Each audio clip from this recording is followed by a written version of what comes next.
achieve success with Global.Media.com.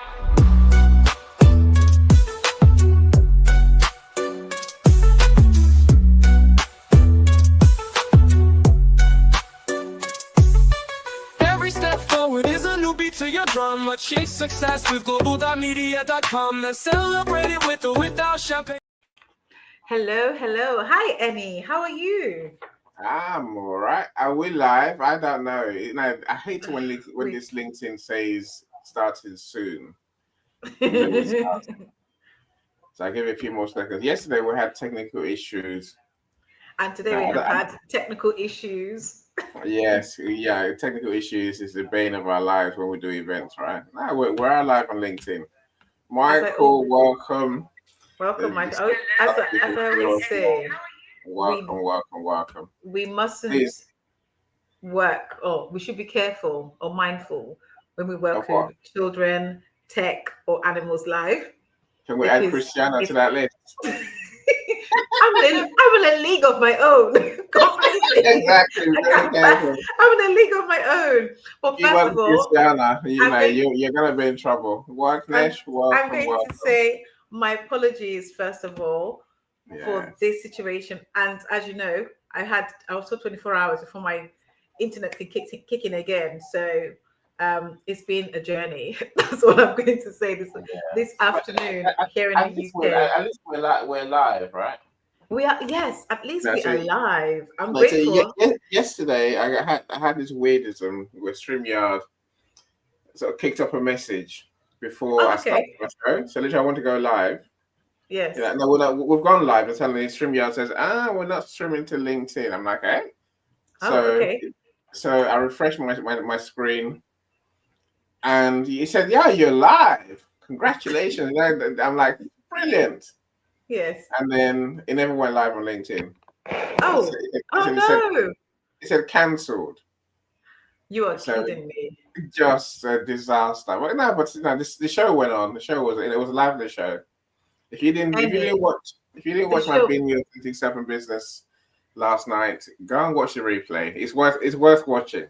The beauty is the show must always go on. No matter what happens, it must always go on. There were 10 speakers. And then it got really juicy at the end. Wow! So I can't help you, lot. And I missed all of that. Go and watch the replay. I sent you the link. I sent you a link saying watch the replay. I was knee deep in something else, so no. Right. We're here, but that's a good thing. And it's holiday in England, by the way. It's kids' holiday in UK. So and my child wants my attention 24/7 right now. Yeah. So you heard him. No. Hold on. She's in mine at 4 a.m. this morning. He wanted to sing. I'm like, just go and get your phone and put the music on, please. But I mean, that's nice. He's 16. I don't want to sing at 3 a.m. I really don't. Why not? But you're awake, right? But were you awake at 3 a.m? Of course. No, I was cooking, and that's why we thought it was time to have fun. You can't blame the child for wanting to sing at 3 a.m. with his father awake. That's a bonding time, bonding opportunity. That's what he said. That's what he said. I'm like, I agree.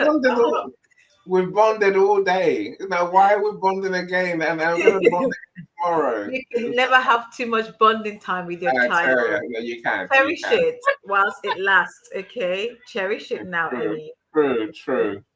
Michelle, welcome. Glad you're here. Hi, Michelle. Hi, Joni. Hi, Michael. Welcome, guys. I've met the amazing Wendy. So people don't know about Wendy. She sits there quietly, but she takes part.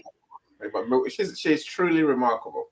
Hi, Wendy. Welcome. She has a free life, is what she tells me. So Wendy's new to me. I love this. Welcome, Wendy. Wendy's in many of our shows. She just doesn't speak. So hopefully she will start speaking. She'll speak today, I'm hoping. Well, she has wisdom that we can all learn from. So yes, welcome, Wendy. I told you I'll tell them.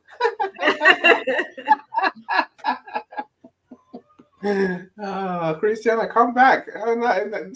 Who does? Is that you or is that your phone? Is that your device that does all that? My device has a mind of its own, Annie. It's like you at all. You don't press anything. I have no look. My hands are here. I have no control over what happens. You were here when my voice. I said my voice. My audio disappeared last week, right? Yes, I yes. had no control. I still don't have control of my own devices, unfortunately. You are funny, But, you know. I say you're my funny, but at least we're live. That's all I care about. We're live, right? Hi, So, Molly. Yes, we are live. Awesome. Superstar Molly, you are the inspiration behind today's show. I saw the post and I was like, I wonder. And I Christina goes, was. talk about it. I'm like, okay, come on. I was like, If you must, let's do it. Why not? hi, Michael Rivers. Good to see you here. Awesome. Welcome, people. Like I said, my apologies for the rather delayed start. Today's going to be a short one. And I know I always say it's going to be a short one, Annie. It never is. It It never is. never is. I'll still be always here at a long 4:30. one. I got a meeting at 5. So I'm leaving long before 5, right? Yeah. You're not allowed. What do you mean? You can stay, I think, unless I leave in the wrong way, like I did yesterday, right? I had people talking after the show. You just jumped on. I thought, let me leave myself. Let me go and do that bonding thing, right? Yes. So I left, and it ended everything. It's like, oh damn, how unfortunate. I don't know how it happened. Normally you can leave and come back in, right? Yes. But yes, yesterday something went wrong. I think Dr. Leslie Flowers is saying there's a tech thing with StreamYard and LinkedIn where there's not enough capacity. This is for true. all of our events. I don't know if that's true, but I'm saying that's a possibility, right? We'll get serious in a minute. You know, we'll get serious when they say too many giggles. When this is our show, Annie and I always giggle through this show, and the beauty about this show, for as long as I've done this, when I began this to begin with, it used to really sound kind of sad, morbid, and quite, toned down. And one I said to myself, I said, no, we're talking about an issue that's quite a sad issue. But at some point, there has to be joy because that's the hope, right? That's the hope that you come here and you think, I'm not going to return the way that I arrived, right? You want to leave in different to the way you arrived. So yes, there is sadness losing a baby in miscarriage and baby loss. But the one thing I know for sure, and having experienced it myself personally, is that life is still happening. Life moves forward. And you can either choose to do your best to move forward. And in that moving forward, there's still going to be tears. There's still going to be laughter. There's still going to be all kinds of emotions and different things. So the one thing I decided to bring into the show, after I think this happened, the transformation happened when we did the Is There Joy After Miscarriage? And no. It was kind of, but that's hold on, that's for personality. Eddie, that's for personality to begin with. I'm a very bubbly person. Your happiness, your joviality. But the truth is, that's who I am. I'm someone who is, and so are you, Annie. We're both jovial people. Yes, We like to have a laugh or two, right? We like to have a laugh or two. That's both who we are. And so we cannot not bring ourselves into the show that we do, despite it being a difficult, sometimes negative topic to discuss. So with that being said, I want to say they're hard topics. They are very difficult topics, very sad topics too, and topics that people don't want to talk about, right? And so here I am today talking about it on our topic. Last week we spoke about breaking the silence and how to break the silence, especially in a work environment, and what we should be doing as employers and as colleagues who want to support those who are experiencing this trauma being miscarriage and baby loss. If you haven't joined our show before, it's your first time here, I want to say a great big welcome. Let us know in the chat where you're joining us from today. So for me, I'm based in the UK. I'm, as you know, Christina T. Johnson, based in the UK, and it's 2:30 in the afternoon. So 2:30 p.m. currently. So let us know where you're hailing from, what time it is, where you are. And we're going to welcome you, both from the community and the regulars that have been coming to this event for, goodness me, 8 months now. I want to say thank you for existing audience and for new audience. Thank you so much for joining us. Thank you for your support. Thank you for taking the time out in your busy schedule to be here with us, and to experience some quite difficult ones.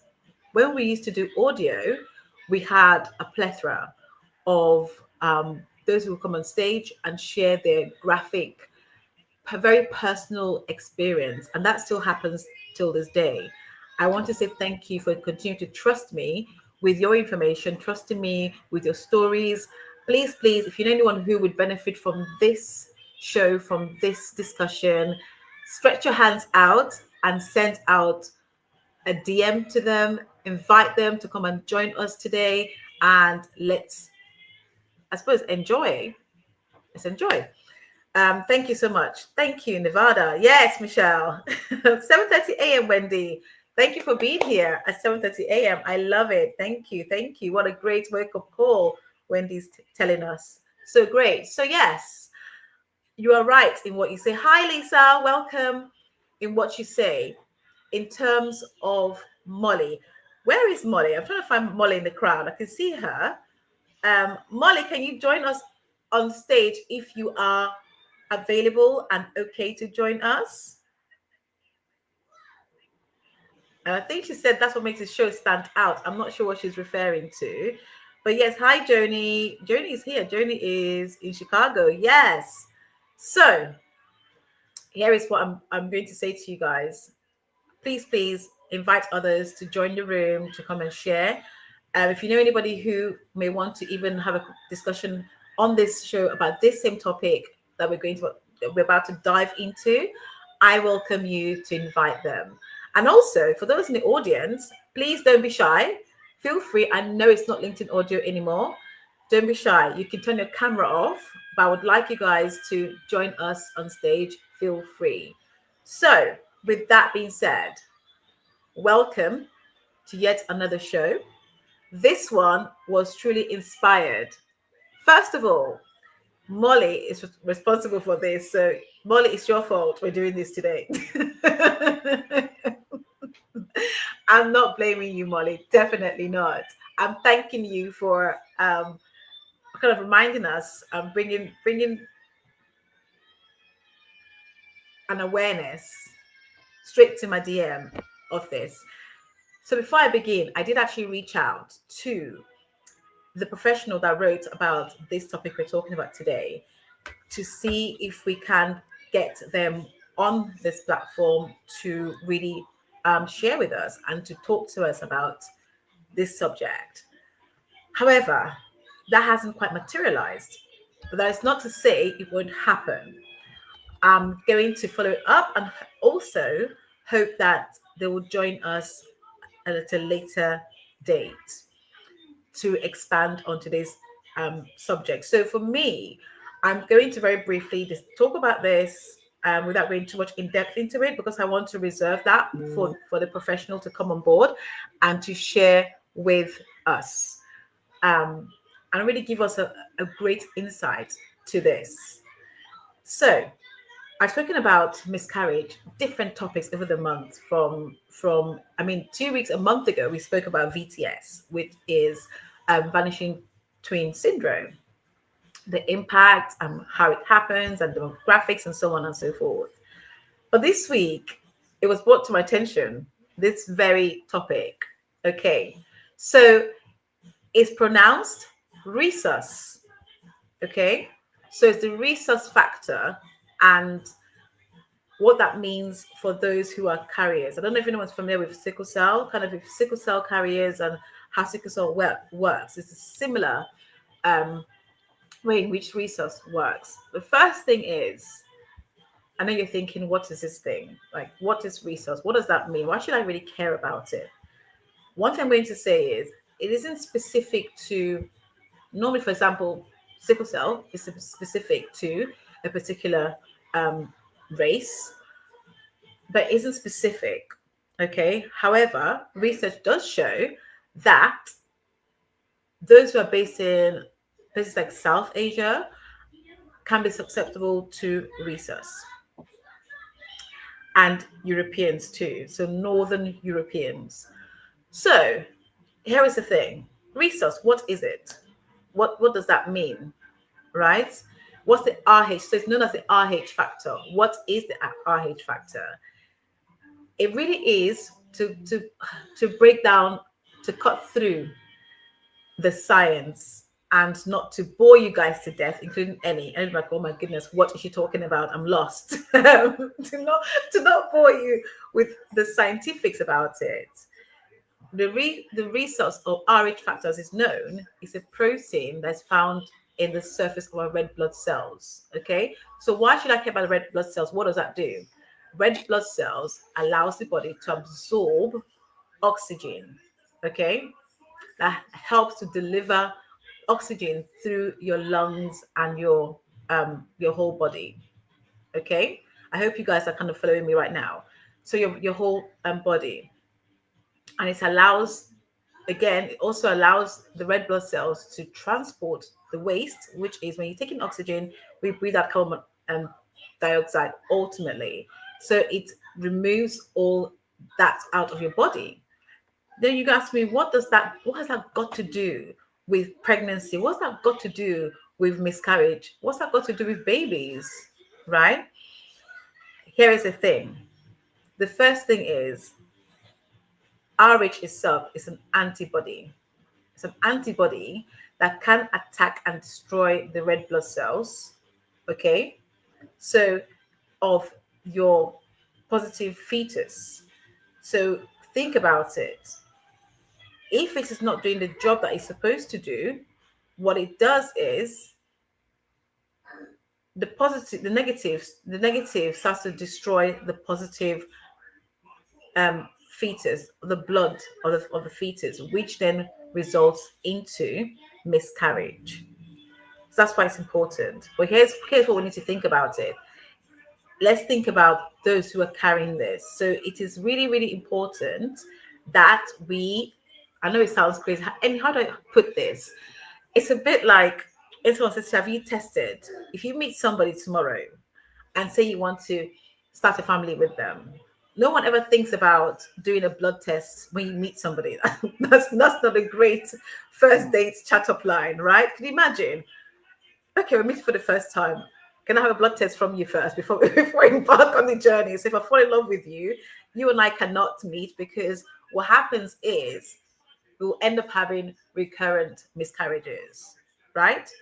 Because now we both are carriers. Now it means that there's a stronger chance of our antibodies killing, I should say, sounds morbid, but our antibodies destroying the fetus that the woman is carrying. Okay, so the advice is, do ask the question. Ask the question and ask, what are you a resource carrier? How do we know? We can have a look at our blood types. Our blood types is what tells us, when you go and do your test, to find out whether or not you are a carrier. By doing a blood test, ABO will allow us to know whether or not I'm one, and whether or not your male partner is a resource carrier, a carrier of resource, to ensure that we don't end up having recurrent miscarriages, if that makes Right. sense. Oh, no, when I saw the information, I was most surprised. Okay. Is it true? Is it really that simple? It is quite Rhesus negative and rhesus positive, thou shalt not mate and have kids. Yes, however, there are ways in which it can be controlled. Okay, so again, research is still being carried out. Again, miscarriage as a whole, there's so many researches that goes on a daily basis by different countries and different places. So the reality is that is right. However, if detected early enough, there are ways that it can be controlled. And as Okay. usual, with anything, for you to control it, we start to go down the medical routes. I would say for some who've actually spoken about this, they call themselves the guinea pigs. So they go through so many different testings of medications and things to be able to see what will work. Because essentially, when both wrong parties get together, you are likely to increase or cause serious anemia to the fetus, okay, which destroys the fetus, because now you're looking at, it's your red blood cells. With red blood cells, if you don't have enough going through, because it's about red blood cells helps us to absorb oxygen and to allow oxygen to work properly. Imagine if that is restricted, what you get is a fetus that no longer lives or is destroyed, because blood is required to grow a child. Blood is required for them to have that oxygen to be able to breathe from the mother directly, right? So if there's a deficiency, it then means that that fetus equally will experience a deficiency, which results into miscarriage. So I know it sounds all hoo-ha and crazy, but this is reality. This is how some of us in the world have been created. So, but it sounds crazy, but it sounds like a very simple one, right? So my question really is, why don't they test for this along the journey, or do they test for this rhesus thing along the journey? Your question should really be is, do you even know that you have it to begin Right. with? So why would you be testing for something that you don't know? But the moment that people do realize that that is the case, then we could test. If you're having miscarriages, it is not the first thing that you're. I mean, I've been through 3 miscarriages personally myself, and at no point did all 3 different consultants ever mention the word rhesus. Right. It did not feature. Which I think is a disaster, surely, right? It is, but this is the Right. reason why we have this platform to talk about these things, because it is not an obvious thing for the professionals that are serving us. I've been to so many different, and that's my point. It should be, and I agree with you. I've been to different conferences. I've been to different, networking events relating to and pertaining to miscarriage and baby loss. It's not something that is spoken about. Nobody. I've never heard once any professional that is up on stage speaking about miscarriage mention this, deficiency, because that's what it is ultimately. Okay. So let me ask you one more. So Michelle B is thinking exactly what I'm thinking. As soon as you get pregnant, take a shot of the blood type and be tested. Yeah. And that's what I would love. That's exactly what I would love to happen. And this is the reason why, is in the words of BT, it's good to talk, right? Or talk, whichever one that does advert. Yeah, whichever one companies I want. Exactly. But it's good but it's good to talk, because without having these conversations, how do we even know these things exist? Right? You would never know. Before we go to Joni, I guess my next question, I'm still astonished that it's so simple and people just don't do it. That's weird, right? Mm-hmm. So what proportion of miscarriages and baby loss do you think might be attributable to this condition? Well, actually, I'll give an example of the study that was held in Sweden, right? That analyzed over 1 million singletons births between 1987 and 2000, and they found that 1.3% of pregnancies, were affected just in Sweden alone. Back then, there's not really been any more research come forward, but it might sound very tiny, but you've got to think about the pregnancies we'll have per year or annually, and that begins to paint a picture, right? For me, here's the thing: at 1.3%, that is one too many. Yes. That is one too many. If we can get tested to know whether or not we are carriers, right? Yeah. And here's the thing, this is the reason I love talking about it and campaigning, is that we need to start doing this test. It's a little bit like when Dr. Noella came and spoke about preconception and preparation, but that's what it is ultimately. This should feature. Hello, JJ. Looking lively. Sounding lively anyway. Right. Yeah. So here's Hello, the thing. JJ. I believe that we need to. Mom is coming. Okay. I believe that. No, baby. She's not really. I believe that we need to. Right. We need to make that a preliminary in any of our communication with patients. Right. I agree. I think that. I'm gonna have Joni step up forward. Let me just see. Yeah, that's all right. I think I agree with Molly. Health economics comes into play. You know, obviously there's a money issue here somewhere. There must be, right? And Wendy says, "Is this test available worldwide?" It should. I'm sure it is. It should be. Yeah, and I think your next statement says it all, Wendy. You know, it really should be. I don't understand. Something so simple, 1%. It doesn't sound like a big number, but it's a big number. You know, 1% of pregnancies around the world. That's huge, right? It's a huge number. Joni, are you there? Not that I can help you. I'm saying, you know, what do you want to share with us? How are you doing today? Yes, I'm here. Hi. Hi, I'm doing good. It's a excuse me, I'm a little stuffy. A beautiful day in Chicago. And I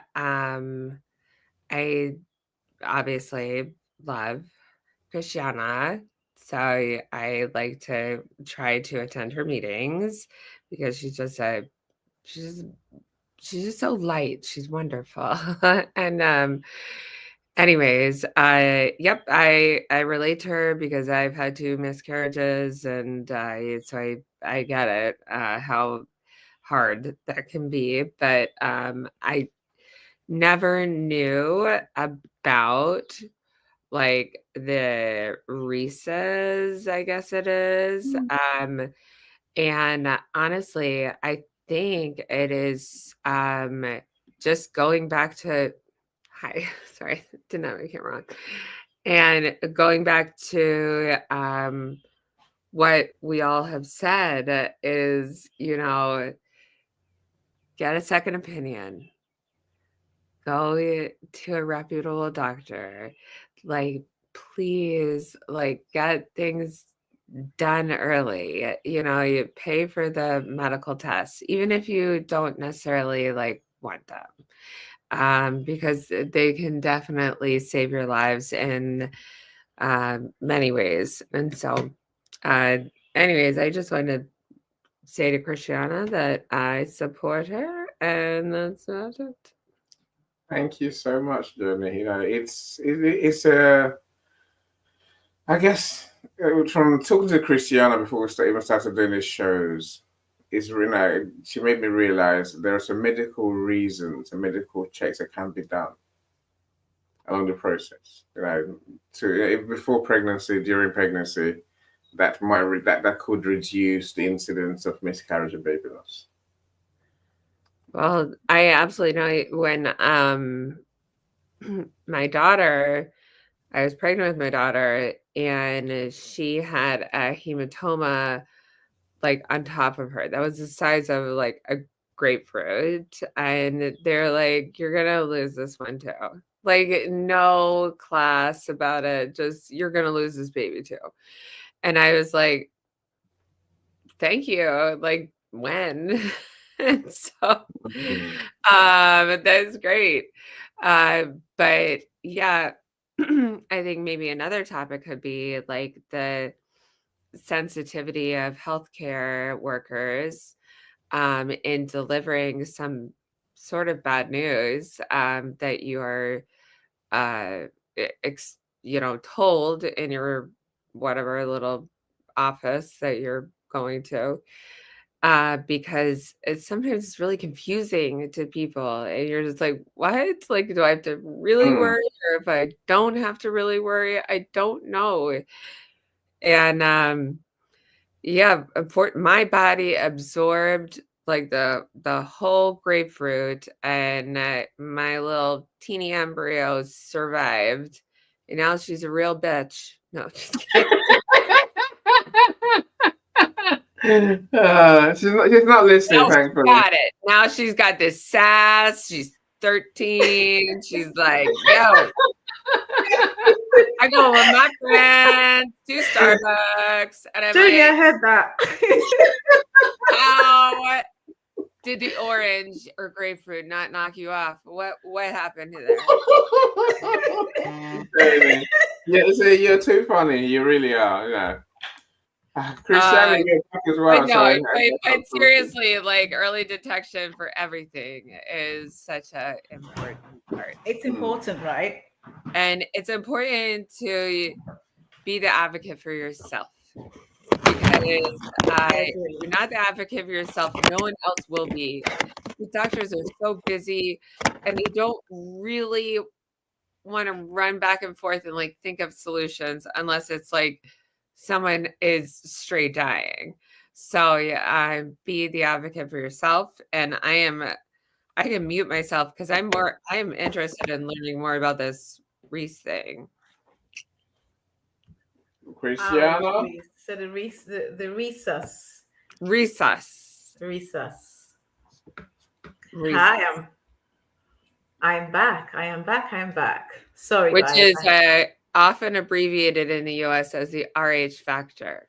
Yes, it is known as the RH factor because people don't want to pronounce the whole thing. And also, I've been told that because it sounds almost like resuscitation, people kind of think all kinds of things in their mind as to what Rhesus is without knowing that it's relating to pregnancy and miscarriage or miscarriages. So, yeah. Hi, Wendy. Let me see. It's a protein found on the red blood cells. It is. But see, here's the thing. No matter which way we look at this, it's about dealing with deficiencies in the body. Some of us are born with deficiencies. Some of us... I'm falling apart here. Hold on a second. My device has a mind of its own. Who... Did you hear that? I'm falling apart again. What? So... What? I don't know. I'm like I said, my computer is doing its own thing. So really it's about thinking about the fact that we have these deficiencies and having to go through these tests, because until you have, for some people, until they've experienced miscarriage, they won't even know that they have this. And I know I joked about it, previously by saying, oh, first date, can I have a blood test, please? How do you do that? How do you have someone your first date to have a blood test to ensure that you both are compatible? How do we do that? It's not something that you will do, to be honest with you. So here is why I always say is, the moment you are aware, you need to sit down with your consultant or your health practitioner and have a look at exactly what can be done, what treatments, what support is in place. And you know me, I'm all about getting the right support. Hi, Molly. I've just seen you you've joined us. Welcome. Hello. I see you're spotting your... Hello, Christiana. Hello, the world. Molly. Hello, everyone. Alex and Michelle too. Yes. Hello, Michelle. Hello, Joe. I mean, this is a topic that's really of interest to me as a healthcare professional and as a human being. So it was something you said about, what the boss said about about why they're not testing everybody for it. The reality of health economics is that we have very limited amount resources. Of funding.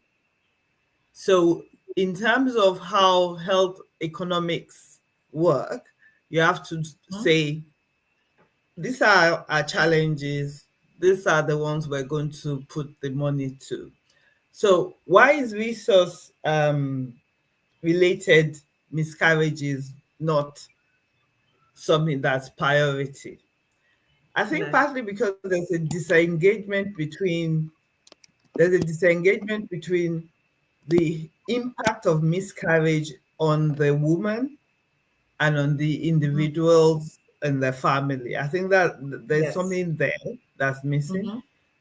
As you well know, a lot of things are done in research. So unless something is research based, they're not likely to come up and say, oh, we're going to do this research.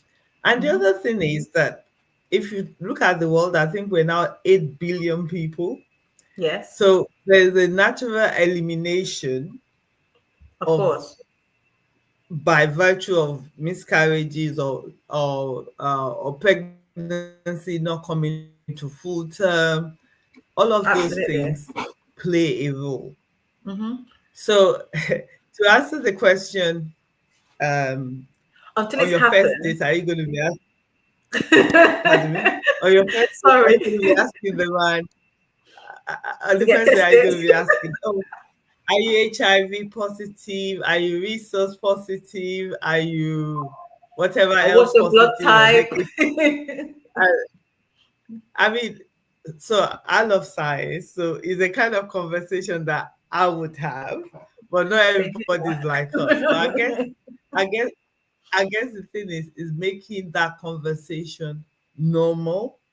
Of course, absolutely. And how do we make that conversation normal? We start from primary school. So we educate our young people about these things, so it becomes part and parcel of their lingual. They understand that this is important because going forwards, that's part of what you get to see. So yes, I mean, I was so I mean, I knew about resource negative and resource positive because, like I said, I'm a healthcare scientist. I'm really interested in that. Yes. However, I think the reality is that the health economics says that we're not able to do everything that we like to do. Not for everybody. No. Yes. But thank you, Molly. That's often the problem. The issue is we wait until it becomes a cure. The one thing I know about the NHS, and I know you're in the NHS, so please don't kill me. And whoever else who is here on the NHS that's from the NHS, please don't come fill up my DM later on and say. And if you're watching this on replay, my DM is not open for you to throw stones at me, right? However, what I'm going to say is, think about the NHS. The mindset that comes across from NHS is more cure than preventative.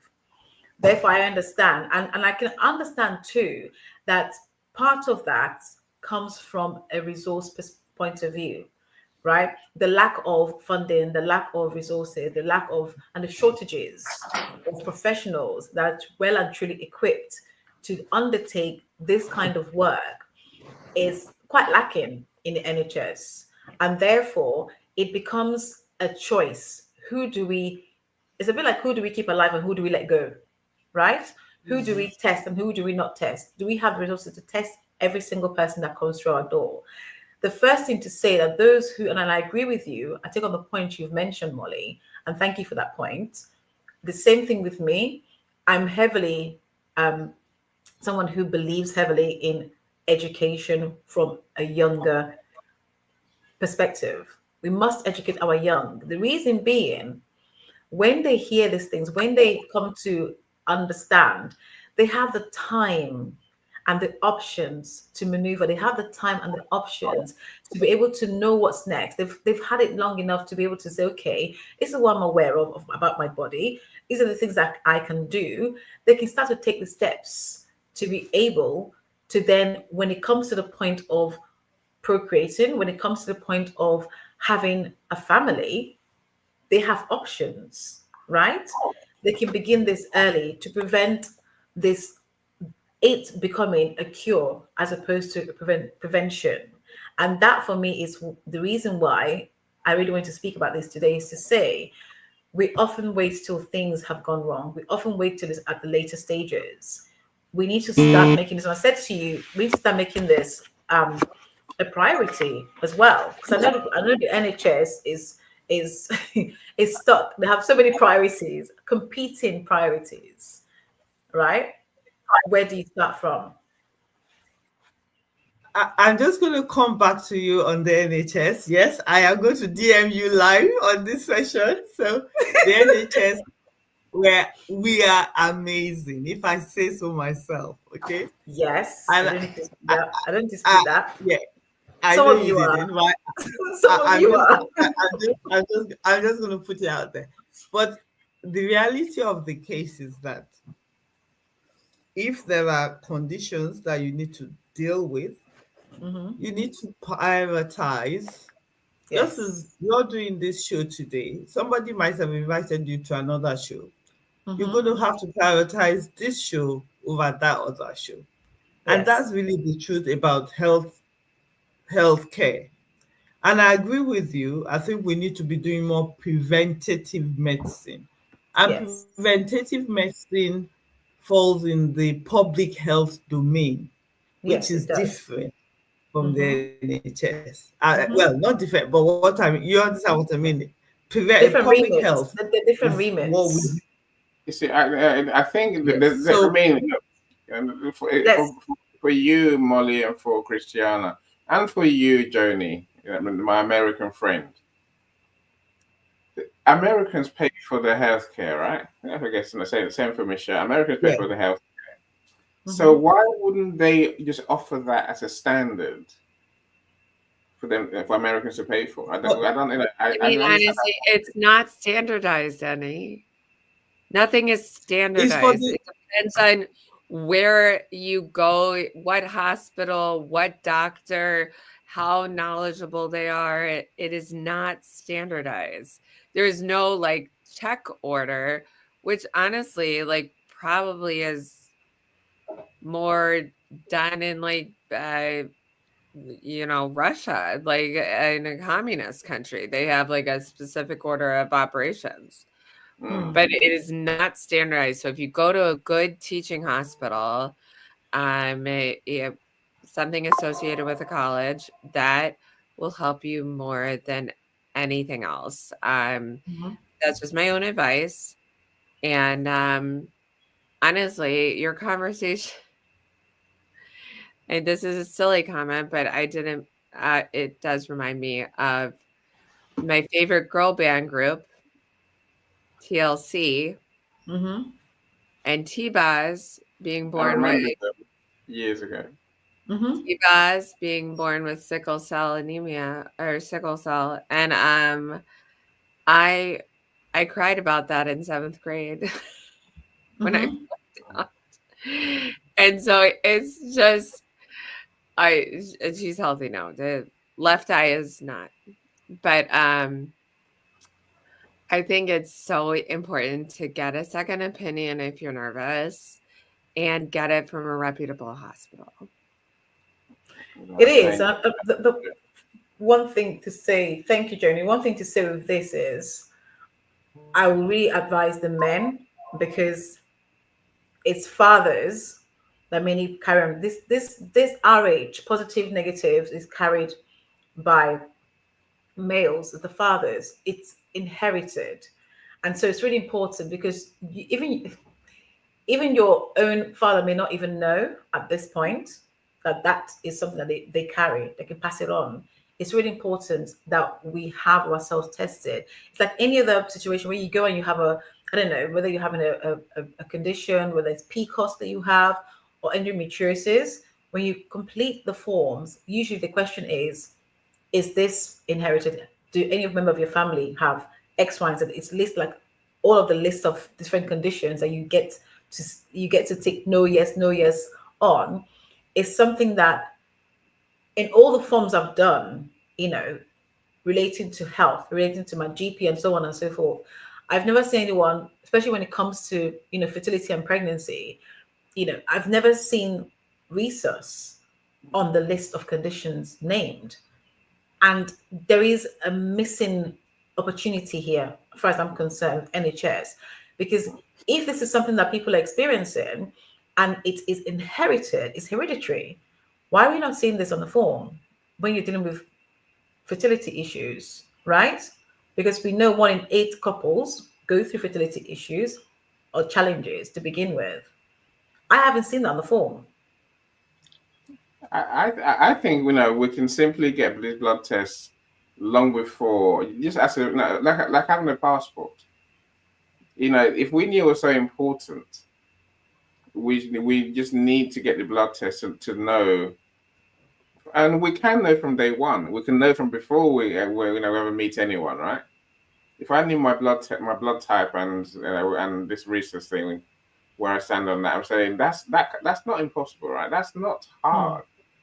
No, it's not. Sorry, hard. Molly was sorry. Sorry, Joni. Let me come to Molly first because Molly was about to say something before any cut her off. Yeah, thank you so very much. The reality of it again is that Rhesus negative or positive is a specialist test. It's not a routine test like it's not a routine test like your HP as an example. So for the same reason why they don't do, not that I agree, but for the same reason why they don't routinely do sickle cell trait or sickle cell in the community, is the same reason why they wouldn't do Rhesus negative or positive test. Does that mean that is correct? I don't think it's necessarily correct, but what is important, and I go back to the point that we have 8 billion people on the planet right now. So from that statistical analysis, there isn't any health system that's going to say we're going to prioritize this when they're still trying to deal with cancer, when they're still trying to deal with so many other health challenges. But to speak to the question Annie raised about America, yes, before you go, sorry, things. Molly, can I just interject there before you go forward to America? Sorry, I'm just going to interject so I don't lose my train of thought. So I hear what you're saying. When I mentioned the forms are filled in, I'm not necessarily speaking that to say that the forms you can get your test done because it's a different type of test ultimately, right? But what I'm speaking to is that when you have that information on a form, it becomes an information that informs the professional that is dealing with you so that they can then say, okay, let's make a record, because that's how we collect data, right? That's how we collect data ultimately. We can then say this person has said to themselves they are, RH positive. And therefore we're now aware, we can say, can we have a permission from you to put this information to this side? So even if you collect data of those who are, right? So when they come in front of you, when they face in front of you to say, I'm pregnant, that should then trigger off that data. That means that we can kick in and start to do the necessary or the correct, treatments or support for that individual, right? So I'm not suggesting that the information means you're going to get a test done immediately. I'm suggesting very strongly that when you get that information on paper, the professional should then refer that individual to a different professional or the specialist to say, just to let you know, this group of people have identified as RH plus. Let's make a note of that. So should they come into our system, because we all have to go through NHS when it comes to fertility treatment, all these things, right? It's on record. That is part way to prevention, to supporting, so that's the point I wanted to make with that. Let's continue with the American perspective, which I'll also come to as well. Yeah.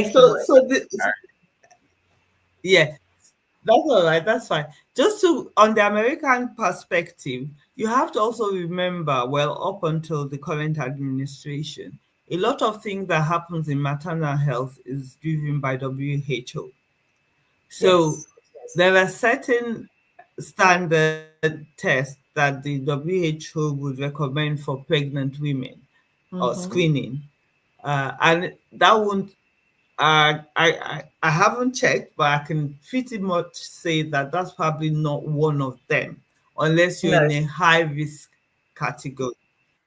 So these are part of the reasons why, because the insurers who are going to be insuring the American brothers and sisters will be saying this is not required. It's not the because criteria. that does not align with the standard. So that's just what I wanted to speak to that.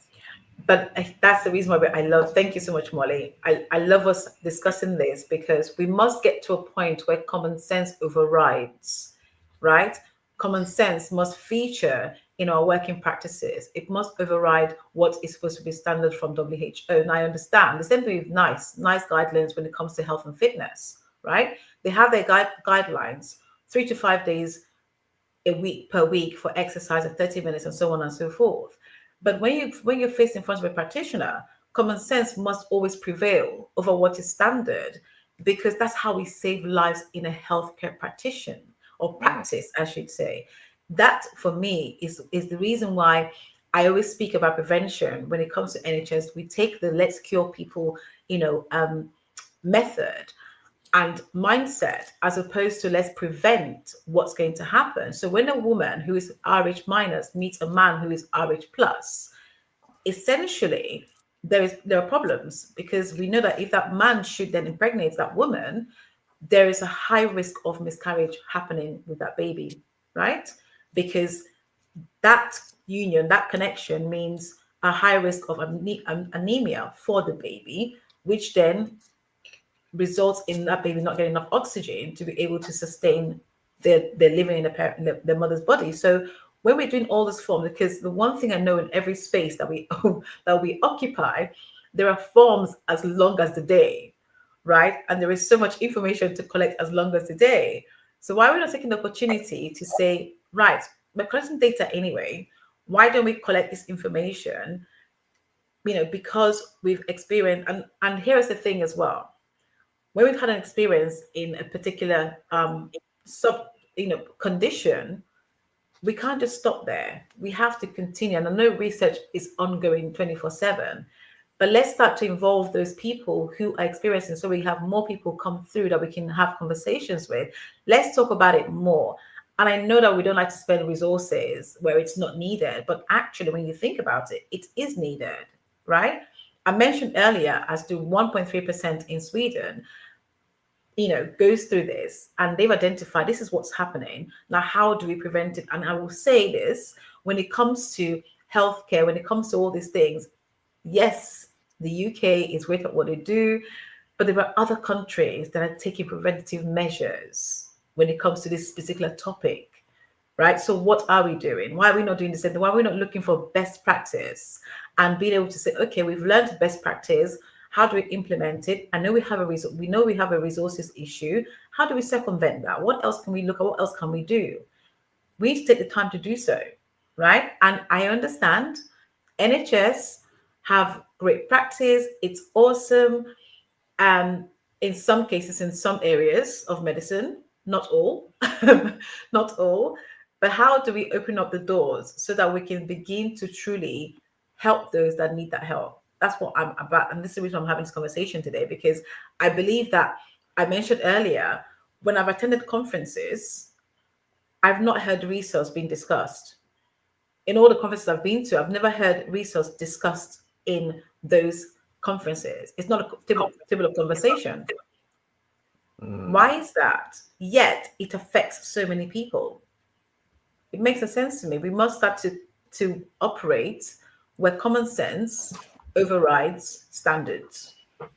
See, I think it's criminal, Cristiano. I think it's Any. No, I do. I take it that person. I think it's criminal. I am. You're shocked. Truly, Victoria. Welcome, Victoria. I'm glad you're here. Hi, Victor. Hi, sis. Welcome.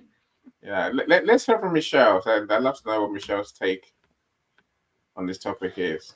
I love what you guys are talking about, Christiana. This is amazing. Hi.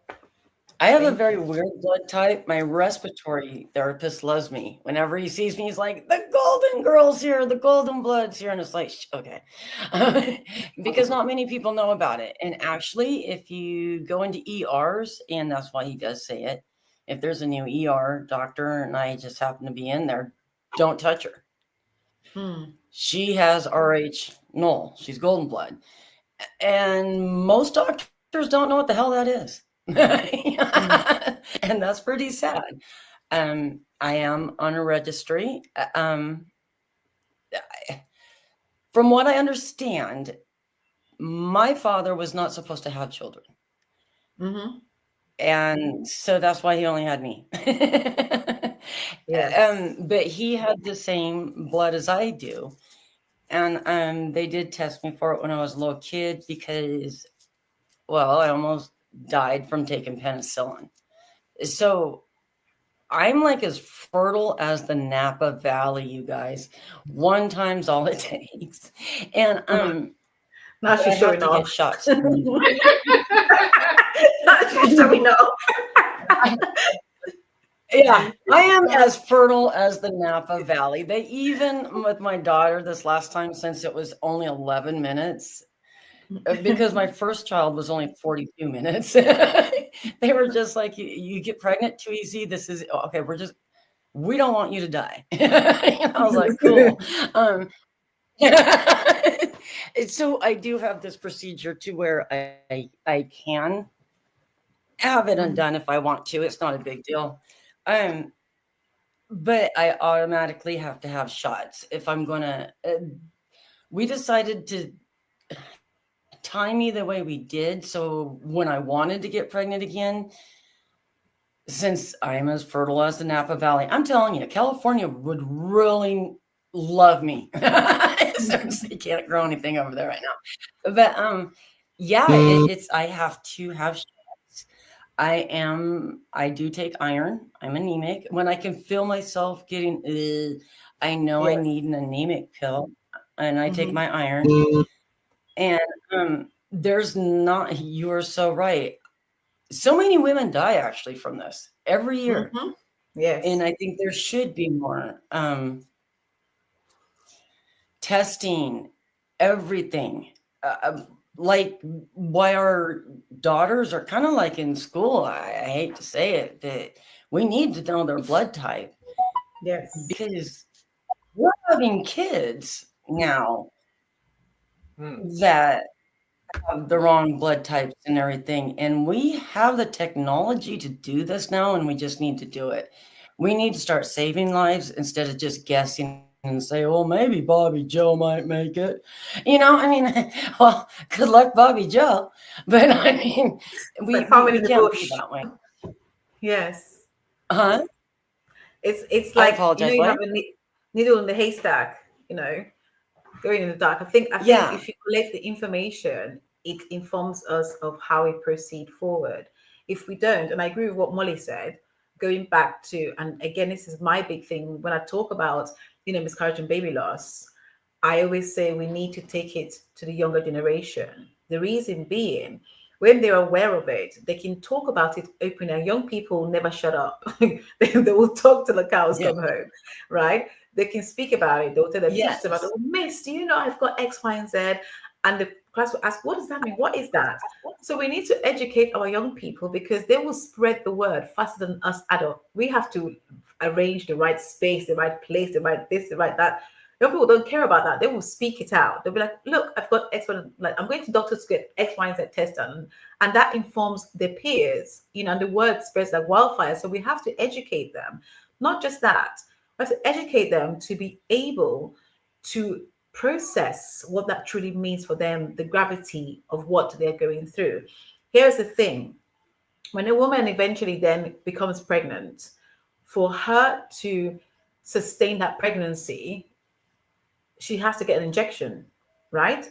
It's a shot of injection that you need to get called Rogum that allows you to be able, that controls the antibodies, which means that your child has a chance of growing. Your child has a chance of living and not living themselves in your body. So why are we not having the conversations? Because once people understand, actually, yes, all of these factors happen, but how can I manage this condition? How can I circumvent it? Well, you need an injection at this period of time in your second trimester or first, whatever time it is, second trimester.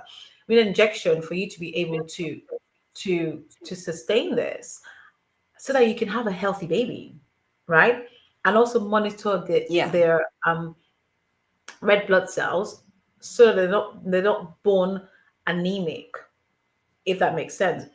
We need to start talking about these No, things. This is the makes reason why I wanted complete to bring sense. this to the table. So let's keep talking about this. Let's get to understand what happens to our bodies, because most young people that are growing up do not know anything about this. They don't know about PCOS, polycystic ovary syndrome. They don't know about these things. Why not? It should be taught in our schools. It should be taught where young people understand, because if we can talk about menstrual cycle, if we can talk about child development, pregnancy, we don't speak about miscarriage. We don't speak about the different types of miscarriages that can happen to our bodies. We don't speak about the difficulty in getting pregnant to begin with. We don't speak about 1 in 8 couples who experience challenges with fertility. 1 in 5 women now will have a miscarriage or baby loss. We need to start talking. We need to start speaking in the right environment. In fact, in every environment. Forget the right environment. I'm even doing it myself now. Because we're conditioned to think we need to find the right space and the right place to have these conversations. And actually, I want to just throw the rule book out and say, hey, I'm going to go on the streets and become a town crier and say, do you know Rhesus exists? Everybody get around. Let's talk. Yes. That's what I want seriously, to do. because, honestly, you're right, because they don't understand that with women, our difference actually has a lot to do with our hormones. And iron, vitamins, everything. Women are very different beasts than men. We are what we are. And if we started actually fine testing our youth just for their blood types, could you imagine everything we could solve? We could solve so many diseases. We could sickle cell disease. Definitely sickle cell disease, if we could get it caught in the elementary school, guaranteed. There's just anemic, everything, our Rh negative factor children. So that way they know, hey, I want to date you, but I need to know if you're Rh negative or anything like that. Because 2 Rh negative people are not, all you're going to have is constant miscarriages. And not only that, it's so hard on a woman. Our hormonal balances turn us into a beast. We're like dragons, we're all, and it's like, and everyone's like, what are you upset about? Really? Well, I'm Rh factor. I've lost a child. I've lost my old man now. My hormones are going crazy. And we could have caused all this not to happen just by a little blood test. And you're asking me what's wrong. That's what's wrong. Maybe could be menopause. That's before the menopause, right? Even before the menopause. Actually, I've had blood tests, and they're just like going, do you go through menopause? Do you do these things? Do you even age? And so far I haven't showed signs of menopause. Even in my blood work, I haven't, even when, you do your pap smear and everything, I haven't shown signs of anything. And they're just kind of like, all right, so who are you? You're unique. And, what the heck are you? And, are you human? Yeah, and you know what? That's hard. When you're a person. No, when you're a person, that's hard, because you're looking going, okay, well, what can I do? And they're like, nothing. We don't know. I guess we'll figure it out. Oh, okay. And that's why I don't mind them or me even doing experiments, because it's kind of like we need to know for our youth. Yes. And I can't explain what goes on with my body. I can guarantee you most of my doctors can't. They're just like, we don't know, but that's her. And yeah, I mean, can you imagine my age, and I'm allowed to have a child right now. Whoa. Oh, sorry, my computer's freaking out, and I can't look at it. But I mean, at my age, even I am totally fine to and healthy to have a child. As two people my age can't. Well, why? Is it because of my blood? Is it because of how I live? Or what is this about? And, we just need to do more research on it. Okay, my screen's really flipping on and off, and I can't see you. I got to turn that off. We can't see you right now, Michelle. Oh, okay, because it's like... Here's the thing to say about our age as well. Women who are our age minus, when you think about it, we're talking about this. I'm so glad we're speaking about this right now. As a woman with our age, once the antibodies are activated, right, you become RH sensitized, like really, really, really sensitized and sensitive. And once they're activated, they can never be deactivated until the day you die. So you can imagine, no matter what you do, there's no medication to turn it off. There's no medication to kind of resolve the issue. Once it is activated by the man, that's you, right? Yes. And it's something that people don't talk about. Like, if I ask those in my circle right now, do you know what RH is? They will look at me like I'm speaking French or speaking some other crazy language that they don't understand. Now check in your circles. If you were to ask those in your circles, do you know what RH is? Would they know what RH is? They wouldn't, because we don't know, and you don't know what you don't know, right? No matter how long you've lived on the planet, why is this not a common conversation? Why is this not a normalized conversation? Why are we not talking about the different types of, like we speak about miscarriage and baby loss, there are different types, different factors that affects how a woman's body reacts. Yes, we're human ultimately. Yes, we can get carried away. But the reality is there's still these conditions that exist that no one knows about. Some people would have probably died in their lifetime and never, ever knew that this existed. Yet it affects so many women. It affects thousands of women, if not millions of women, all over the world. That's why at least 1.6 million women are affected by RH in the world. 1.6 million. Not 1.6 women, 1.6 million. Let's hear from Michael. Well, hi, Michael. Oh, sorry. Well, I'll come to you straight after that, Joni. Michael, are you there? I am. First and foremost, I had to leave off the original platform to request to come on because again, you dropped a gem because you said something that, in my mind, is the reason why this is not a widespread topic. It sounds like borderline criminal. I believe it is also.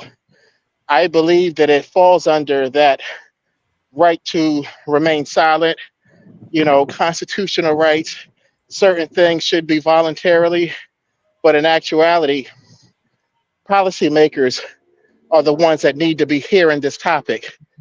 These pressing topics, and by the way, I invited a policymaker from Atlanta to, if she doesn't have time now to come on, hopefully she'll be able to revisit this at a later date and see if this could be something that could be raised at the United Nations level, the World Health Organization level, because when it comes to the opposite sex coming together for the purpose of procreating, or whether they just don't know how to even go about it, this topic should be talked about at the elementary level when puberty starts hitting, when even sometime around there, because if same-sex marriage could be thrown in our face, if media is allowing explicit content to be shown how people do go about procreating, then we deserve a right to have preventive care in place. And if it's not something that we do voluntarily, then make it a law,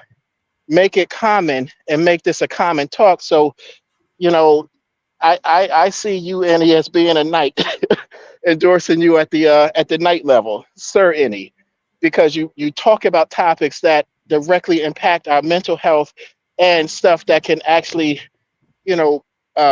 help us throughout the course of our lives. So unless we make it a law, I think this is always going to be a question of why isn't it? Why isn't it? But we have an opportunity now through this network and through this circle, because Christiana has the presence of mind to network with Molly to make this a topic today. I think this is going to go viral at the end of the day. But this is a major trigger. And last thing, my son, before he came in this world, he was intentional. He was my objective. It took me 6 months to meet my former ex-wife.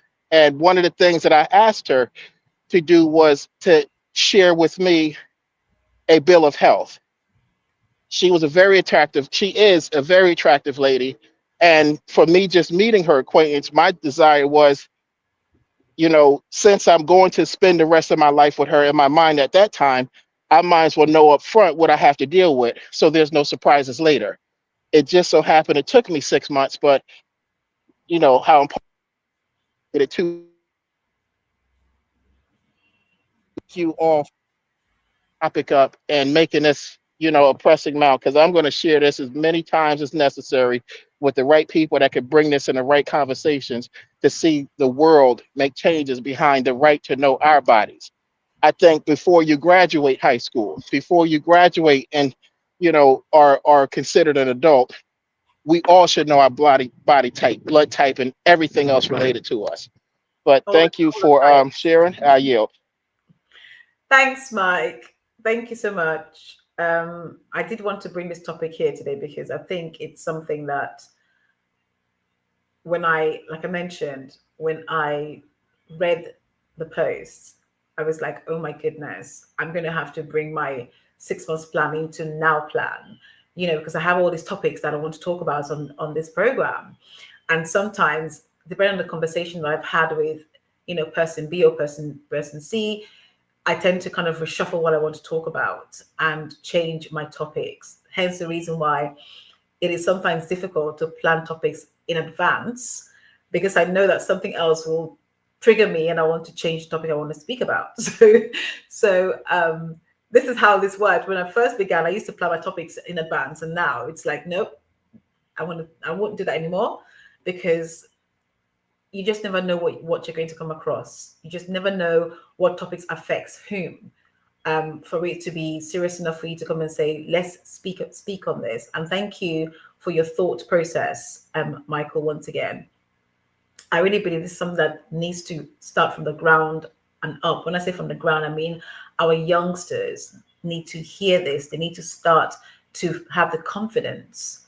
The reason I say teach our youngsters is because they need to grow the confidence. They need to be able to have the confidence to be of the mindset where they become self-advocate. Because when you have information, yes, it's power, but it's taking that power and putting it into action that really spins us getting results. If we can teach our young people everything else, why not this? That really does manage to save lives. So once again, I want to say thank you guys for this opportunity to be able to bring these topics to the table and have those who are willing to come up and have conversations and share their perspective and their views. I do not take your presence here for granted. I want to thank you for supporting this community and showing up time and time again, to share. So yes, thank you. I'm gonna hand over to you for a moment. Yeah. Do you mind if I say one more thing? Yes. Yeah,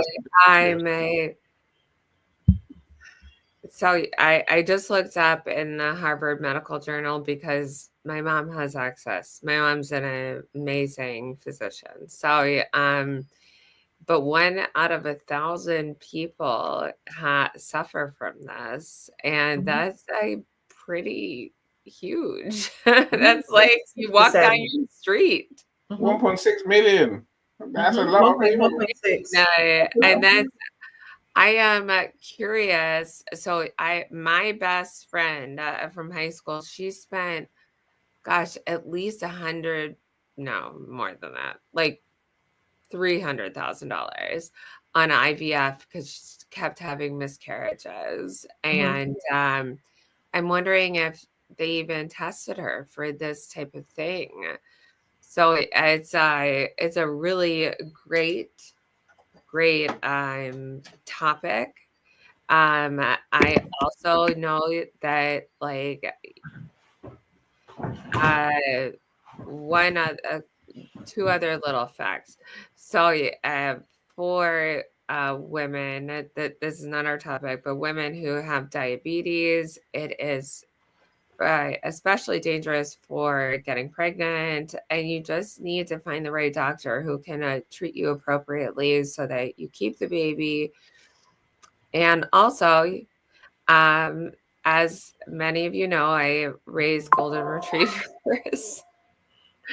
I just all over the place, but golden retrievers have the same exact thing on their cells. So it's, if you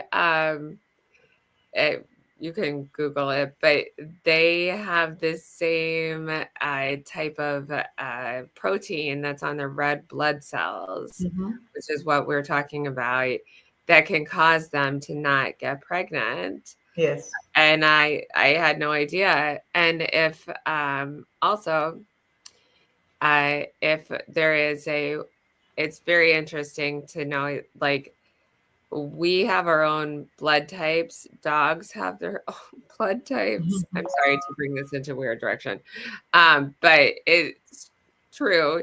And so, like, a black lab and a golden lab can mate, and they can have golden labs and black labs depending on their blood type.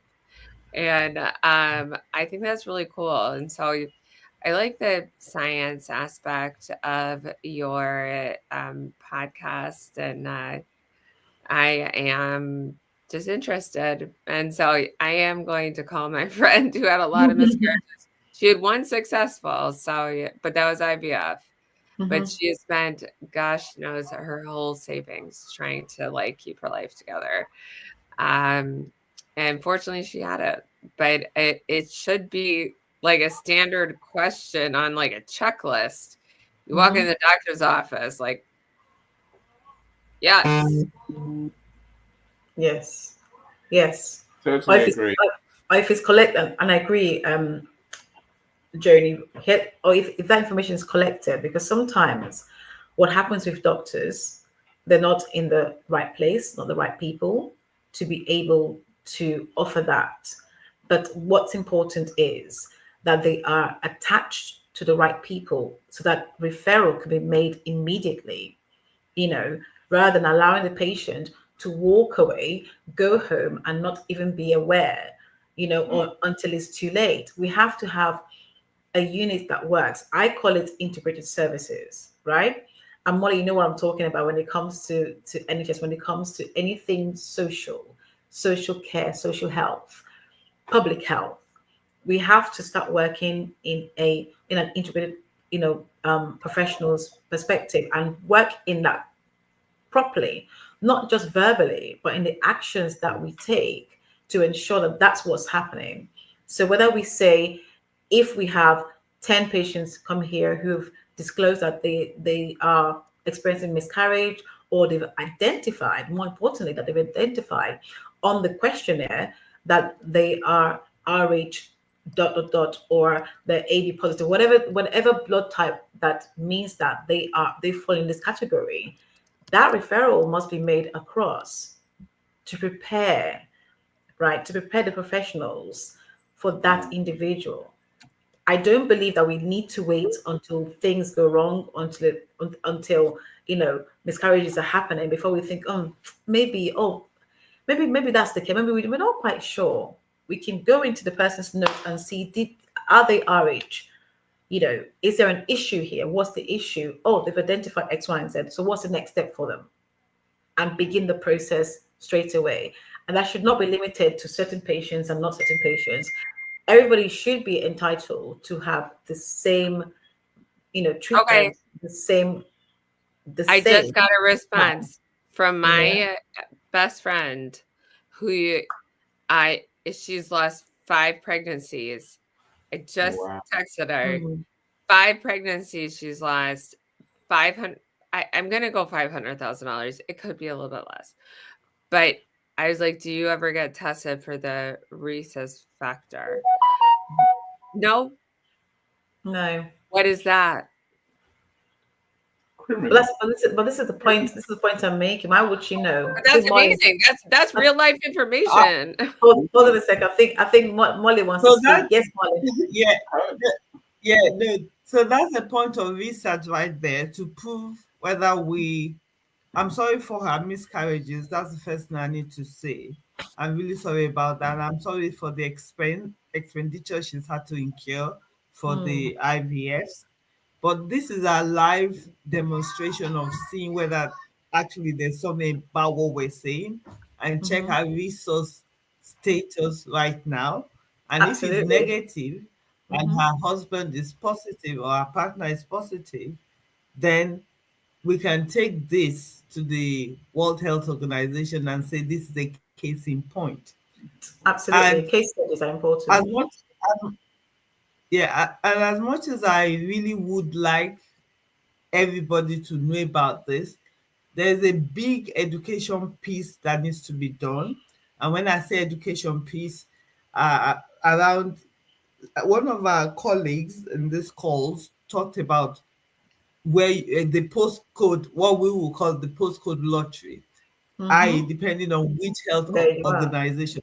That happens across the world. So it depends on where you are. So that's why an educational piece would probably be the first step to getting that information out that we need it to be. So that's really, and when I say an educational piece, I'm talking about music, just using some musical things to tell, oh, do you know Rhesus? Do you know sickle cell? Yes. Do you know whatever it is? And So we can just get, yes.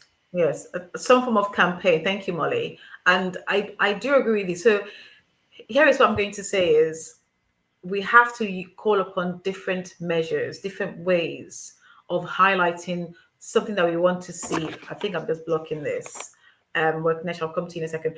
We need to find different ways in delivering the message that we want to put across. And this is where, because not one size doesn't fit all. It's not a one size fits all situation.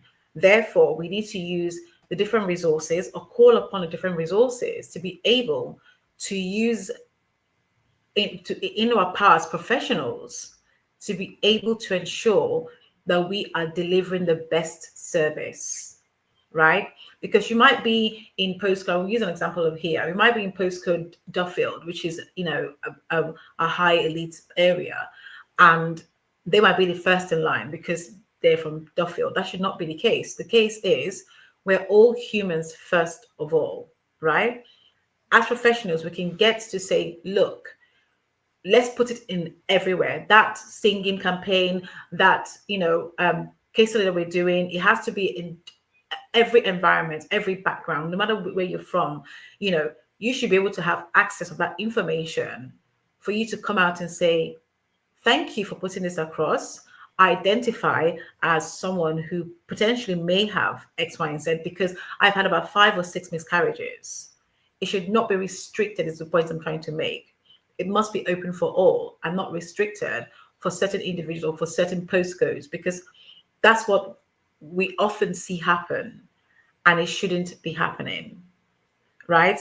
The key thing as well is, as those that are going through this, it's also important that when you are called upon to provide information that really could help yourself in your own case scenario and help others, that you take the time to think about it, but please be open to providing information that helps you and others. Because that's the other thing that happens when it comes to providing information. Some of us don't want to. We're like, oh, what do they want it for? There's too many things about me out there. I don't want X, Y, and Z. And I'll be honest with you, years ago, I was that way inclined, because when you read things like the Henrietta case in America, and Tuskegee case in America, people become quite suspicious of the data that people want to collect about us, where services want to collect data. What's it for? Why are they collecting information? X, Y, and Z. The reality and the reason why that happens is there is lack of transparency. When a service purports to be transparent and to be honest and to be clear, and precise in how they utilize or using data or information that's held on, individuals, the likelihood is you remove that suspicion, right? And so it makes it a little bit more easier. We become more willing is a word, more willing to want to provide information. So I always say try as much as you can as services to be transparent, to be clear in your communication. The communication would be, so things such as the forms you provide, and what you're looking for. Once human beings see that, they're not so afraid or not so suspicious of services. And you know what, honey, like, just reach out for like a second opinion or someone who has some experience in this. So if you know someone who's gone through a miscarriage, thank you, Molly. Yes. Cancer, whatever it may be, someone who, like me, as a physician for a mom, just you could reach out and I'll help you the best I can. I am not a physician, so but people have different resources at their fingertips, and so if you're feeling like you're not getting the due service, at your own clinic, like, just figure it out. And sorry, can I pause you for a second? So sorry to interrupt you. Molly has got to go. I just want to take the time to say thank you so much, Molly, for being here as always, for your support. We cherish, we love you, and I look forward to us catching up. Thank you so much. Thank you, Molly. Love you, Molly, man. You're so cool. Lots of love. Take care. Take care. Bring more topics, Molly. Bring more topics. But do more posts that might actually intrigue us, right? Might trigger Christiana into talking about things. Thank you so much. Thank you. Take care, Molly. Bye. So, sorry, Joan, you were saying. No, the last thing was, like, your kids are running around. Like, do you mind putting them on camera? Because I want to see them. Just grab one of them. I want to see them. And that's all. That's all. And I think you did a great job bringing this very interesting topic to mind. And now, I told my best friend in Florida about it. So we're making it work, girl. Yeah, exactly. You get tested. Even if it's one by one. Absolutely. Each one teach one. It's really important. No, of course, Michael going, inviting his policy. Grab a kid as well. I think that's important. We need to approach this from all angles. It's my thoughts now. Thank you, you mentioned grassroots. I think we need to approach it from the top as well, and from self-advocacy. We do, but can I say what happens with the top and what happens? We tend to look to the top to want to almost give us that approval or that validation to do things. When you do things from grassroots, it really does stand to inform, to challenge, and to push for change. If we wait for the top to make that change or implement that change, we could be waiting till the day we die. Let's be honest about it. Yeah. Right? However, when we have, I must say grassroots, because it's the little people that make the loud noises that we hear, and we're forced to make changes because they're beating down the door until we say yes, or until we say, okay, I've heard you. Right? So it's really important, because when you teach young people about it, they will go and sing about it at home, right? First of all, amongst the peers. Then, first of all, the peers. Then secondly, it's the parents, it's at home. And at home means that mama is thinking about this. Oh, okay. I may have an aunt, or I may have a sister, a cousin, or somebody. And before you know, they're telling somebody else, right?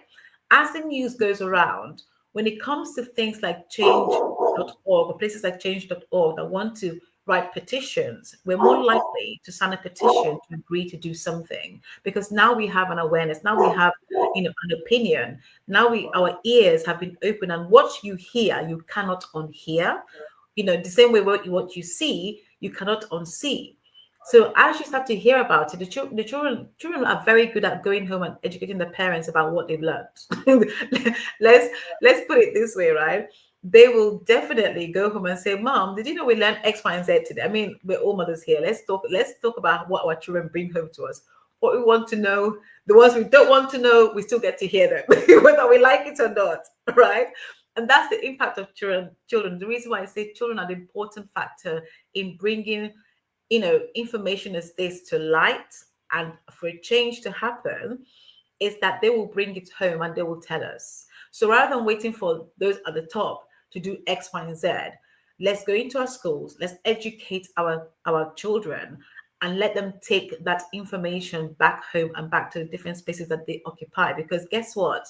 In our homes, we have those same professionals, right? Those we're looking for, those at the top, we have them in our homes. If their children come home and say, by the way, we learned this today, and them having to stop and have a light bulb moment, oh my goodness, so my child knows about this. I'm a professional in this space. What can we do? Right? And so when they have people like me that come and say, knock, knock, can we talk about this? Can we do something about this? They are already part way of changing the mindset to know that this exists and is being brought to light by our own, in our own home. We can't run away from it, ultimately.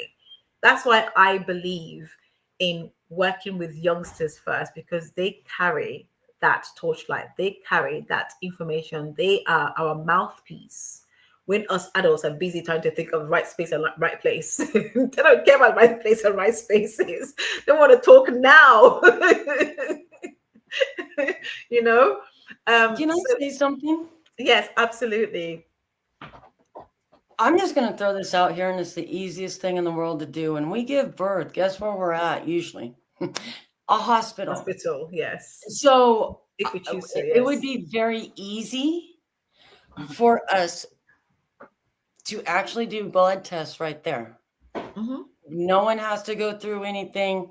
You're already there. You should know what I did it with my children. What are their blood types? What do you mean, what are their blood types? Oh, stick that little needle in there, pull it out, send it to the lab. I need to know their blood types. And honestly, they all do it at hospitals here. Huh? Every hospital does it. See, not every hospital does that. When you do, no. If you do what is it called? The NIC, or when they do the test, and where they do the test to the bottom of their foot. If you have your child on the weekend and you go home, you do not have that test done unless you come back and pay for it yourself. I actually paid. Maybe state by state, but I always got my children's blood types, and I'm like so crazy I remember them all. But yeah, in Nevada, that's not what happens here. That's not what happens here. Yeah, like most people like just forget. They're focused on mother and baby being well, and you looked after. You passed the test. You passed your urine test. You passed the feeding test, and you're okay to breastfeed. Okay, well done. Goodbye. Okay. You have you're out of here, because why? We need your bed, so leave. Exactly. Right. You got 12 more hours. You sleep. You actually don't sleep, and then you're going to be bleeding a lot. You're going to pretend you have to poop. Oh my God. Some people leave the sent home the same day after giving birth. So what time do we have to do a blood test? That's the reason why we've got to start speaking about this in the different spaces. We can mention it, and okay, you ask for a blood test, people are looking at you like, are you crazy? You need to take an appointment. For us in the UK, you need an appointment. You've got to take yourself to that blood clinic to go and get your appointment, your blood test done, if you can find an actual appointment to begin with, in that week or in that day. Just getting through my GP, I have to wake up in the morning and start ringing from 8 o'clock in the morning. And there's every other person on that same line, and it's continuously engaged every morning, right? To go and see a doctor. It's engaged every morning. And when you get to a certain point, by the time you reach the person to speak to, we're sorry, there are no more available appointments for this morning. So now you've got to come back at 2 p.m. to start the same process again. And it might take you, God knows, a few days, a few weeks, In my case, it took me 2 months. So, so, however, they have got a general center. You're walking so that you can walk into the center and say, "Oh, my leg's falling off. Can you help me, please?" Right? Or if you say I want a blood test, they still have to refer you to your doctor, who will give you an appointment to come then to go and get the blood test done. It's just not so straightforward for some. Although we say we have great free service, how free is that service, and what do we get in return for a free service? Right? I understand. Let's think about this for a moment. Like in the US, you have PPOs and HMOs are a little less expensive for the most part, but you have to have a primary doctor who refers you to a specialty doctor. Mm-hmm. You can go into a lab, but you're going to pay for it. So it's going to be, $300-$400. A PPO, you can go in anywhere, but it's that's a whole nother discussion. And I'm sorry. It's I think it's going to get better. Maybe if we just, I hate to say this, I kind of feel we should know our kids' blood type before they start school. Absolutely. I think for when they're born, we should know our children's blood type. Everyone should know your kid's blood type. But you know what? When you go to school, they don't even ask that. They don't even, I can tell you most parents don't know their kids' blood type. I know, it's weird. It is weird. And fortunately, I'm the universal donor, so I can just give my blood to my kids. It doesn't matter. I just like, put lines of me, take it to them. How fair. No, you have the master key, Joni. The master blood key. I guess, well, not for me. I can only receive from me. Yeah, see, that's how I am. I can only receive from myself, and actually, so that you're O positive. I'm RH null. I carry nothing, and so actually, I give blood once a month. I'm the golden. I didn't even know that was a blood type. There's 51 of us. Actually, there's only 50. Well, there might only be 47 of us now, but there's actually through the American blood. I'm actually on there. My name's on there. Michelle Munger. Yeah, since I was 7, 8 years old, being RH null, because they found out I was from taking penicillin, and they had to tube me because I was dying. And then I was just so anemic. They're like, "What's wrong with her?" And my biological father, I guess, found out about it or something. I don't know exactly how it happened, but he said, "I bet she's got RH null." And they actually tested me because they were like, "What the hell's RH null?" And so now, I'm on that registry, and unfortunately, though, there's not many hospitals that carry my blood. Here's the thing, though. I can always regenerate and heal myself very easily. Very easily. Actually, I have people constantly that have gotten a hold of me. "Would you like to see your blood?" No, because you know what? I need it. What a great question. Would you like to sell your blood? No, when you have RH null blood, that means But you could go to a blood bank. That's a really even noble thing to do. Yeah, it's different. Well, it was a way for people to make money off me when I was younger. Okay. Wow. Yeah, this is an off-camera discussion. Wow. It doesn't bother me, but I'm just saying, RH null people, there's only, like I said, there's 51 or 47 of us now on the registry. And actually, the person that made the shots so I could have a baby was RH null. He would walk 5 miles every day to a village, give his blood so they could make the shot so we could have the baby. And it's a real thing. You can read it. He was RH null, and he is the only person in the world that has ever made an antidote. Wow. That's amazing. Well, I'm going to look that up. That is amazing. I like to know all the information. So that's really cool. Aren't you so pleased we're having this conversation right now? But I just am interested because the RH. No, NULL. Just look at Golden Blood. No, RH factor. Yeah, I'm really interested to hear about that, and then I am interested that I literally texted my best friend who lost a lot of pregnancies, and she didn't get it done, and so this is new to me, and you did a great job bringing this topic up. I know I have to go like now, so I want to say we all have to go. We all have to go like now. Love you, Chicago. We all have to go like now. You know. Yes. I really do. It's 10 o'clock. I have to go. Me up. Thanks, Joni. I have to make real money, girl. Okay. Thanks, Joni. Joni, we still need to catch up. I'm waiting. Just like that. I'm waiting for you. You know. I have had a rough few weeks, so please give me grace, and I love you, and I will catch up with you. It's all right. We will. It's a great addition, Joni. We'll take it. Thank you so much. Thank you so much. I'm teasing you too, Joni. I'll find you in good time. I'm sure I will, right? Thank you. Oh, I didn't.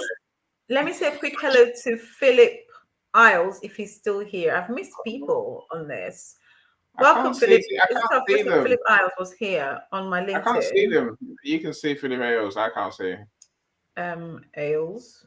Let's see. I can see him. Wendy. I love Wendy. I'm just getting to know her. Nice. Wendy is fantastic. She really is amazing. Until you meet her, you don't know. Wendy, how are we doing? How's the topic going for you? Let us know what your thoughts are. Who, what, me? So I've seen Wendy. I've seen the question. So Wendy says, is this test available worldwide? So it can be done. You have to speak to your health practitioner. Some would not advertise it. They'd want to know why, unless you're somebody who potentially has gone through X amount of, miscarriages or shows real signs of wanting to have this test done. You will not be given this test, or won't be spoken about, because why would they? Ultimately, that being said, you can go and ask the question, have you considered RS factor could be the reason why I'm experiencing X amount of miscarriages, so that both you and your partner, especially your partner, your male partner, can get tested, for them to then eliminate that as the reason or potential. And if you are then identified as having RH, then the woman is the one who has got to take the needle, which again is unfair. Man brings a problem, the woman's the one who has the results. Thanks, guys. We love you too. The shots aren't that bad, you guys. I was about to say something. Inappropriate. No, don't do that. Don't do that. Not inappropriate. I was going to say, have you noticed how some of our female issues begin with men? So our menstrual cycle, our menopause. So think about it.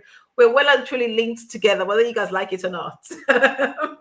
It's a conspiracy. Not guilty. Look, crazy. I totally want to get to work. She's amazing comment. Yes.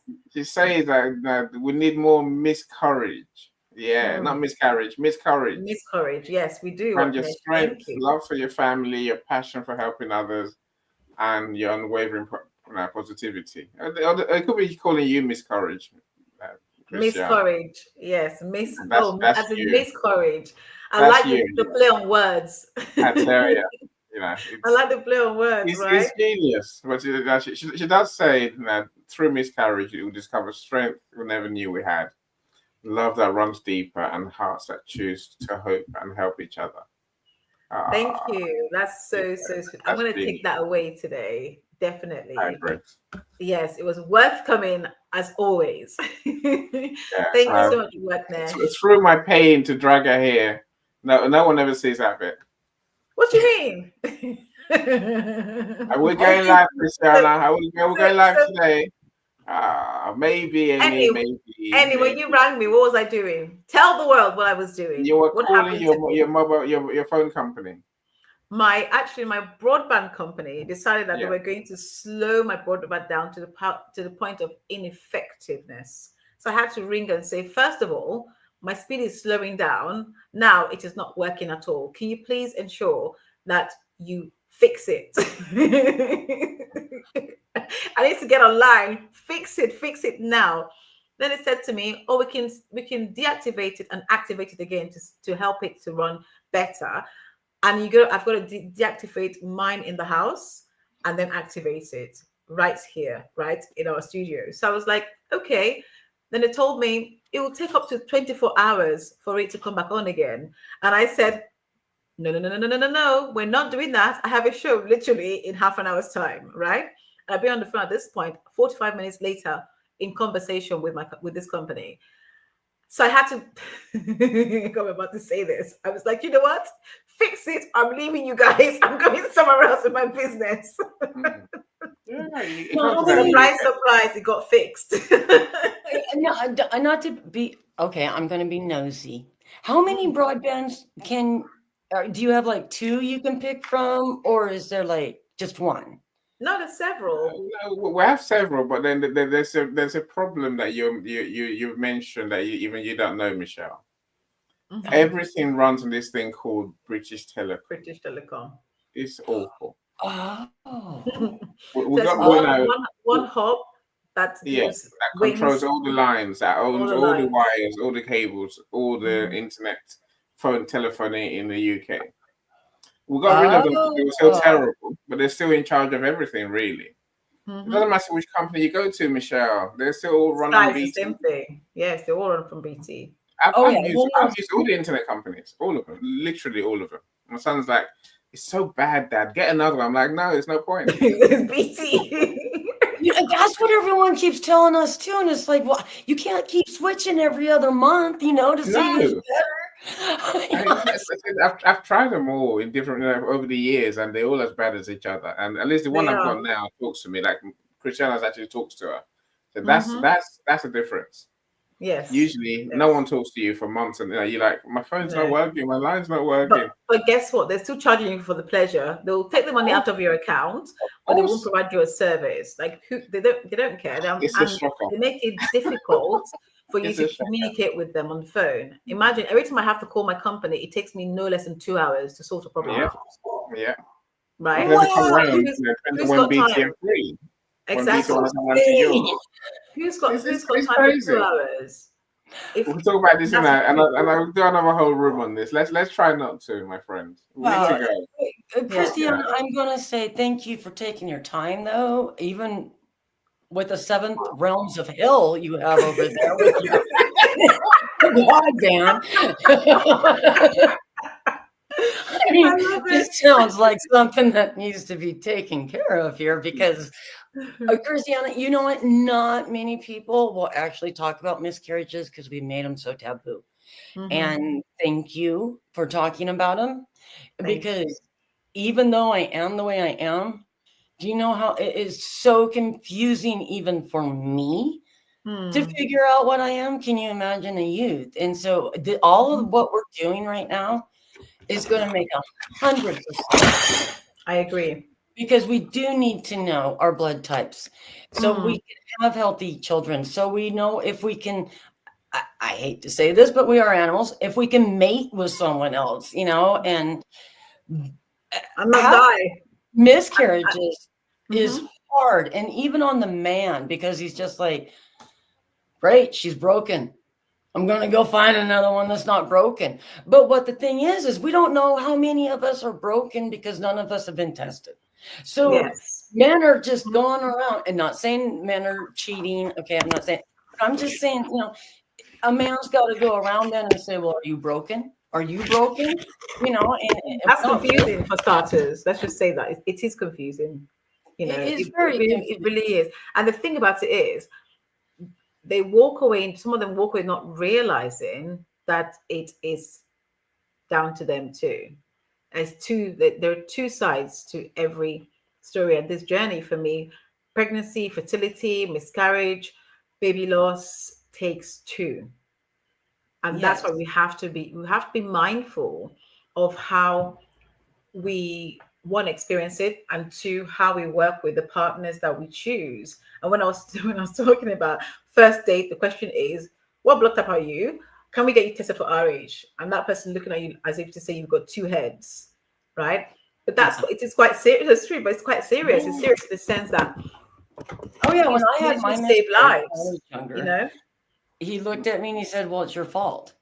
And I was like, "Why is it my fault?" And he goes, "We can still see you, Christiana. You're still testing your lights. I don't know why you're testing your lights. You know." Oh, I apologize. No, not you. Not you. My screen is shadowy. It's not you. Yeah, it's not you. It's not you, Michelle. It's Christiana doing stuff. You know, so Philip, you've joined us. Welcome. I'm glad you're here. Of course, I said you're here, so thank you for joining us. Now, how much was the man actually involved with the miscarriage? Now, the man decides the sex, right, of the embryo, right? See, I was I was in when the doctor said, "No, you created this miscarriage." He just decides if the baby's a boy or a girl. You're the one that's carrying the child. And I was just like, all right. You know, at the age of 17, you're just like, I don't think I like him much anymore. What did he decide we were having? Because when you're 17, you're like, why does he get to decide what it is?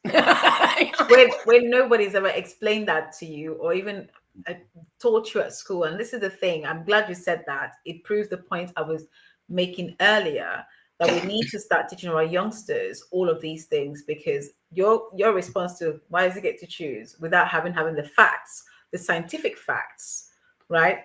Which how many teenagers well, to be fair, some of my students I've taught are that way specific. They want to know the ins and the outs of everything. And that's the beauty of it too, because our youngsters want to learn. Young people want to learn. They are at the point where they're at the peak of absorbing information. They want to learn. If you don't teach them, they will make the wrong assumption.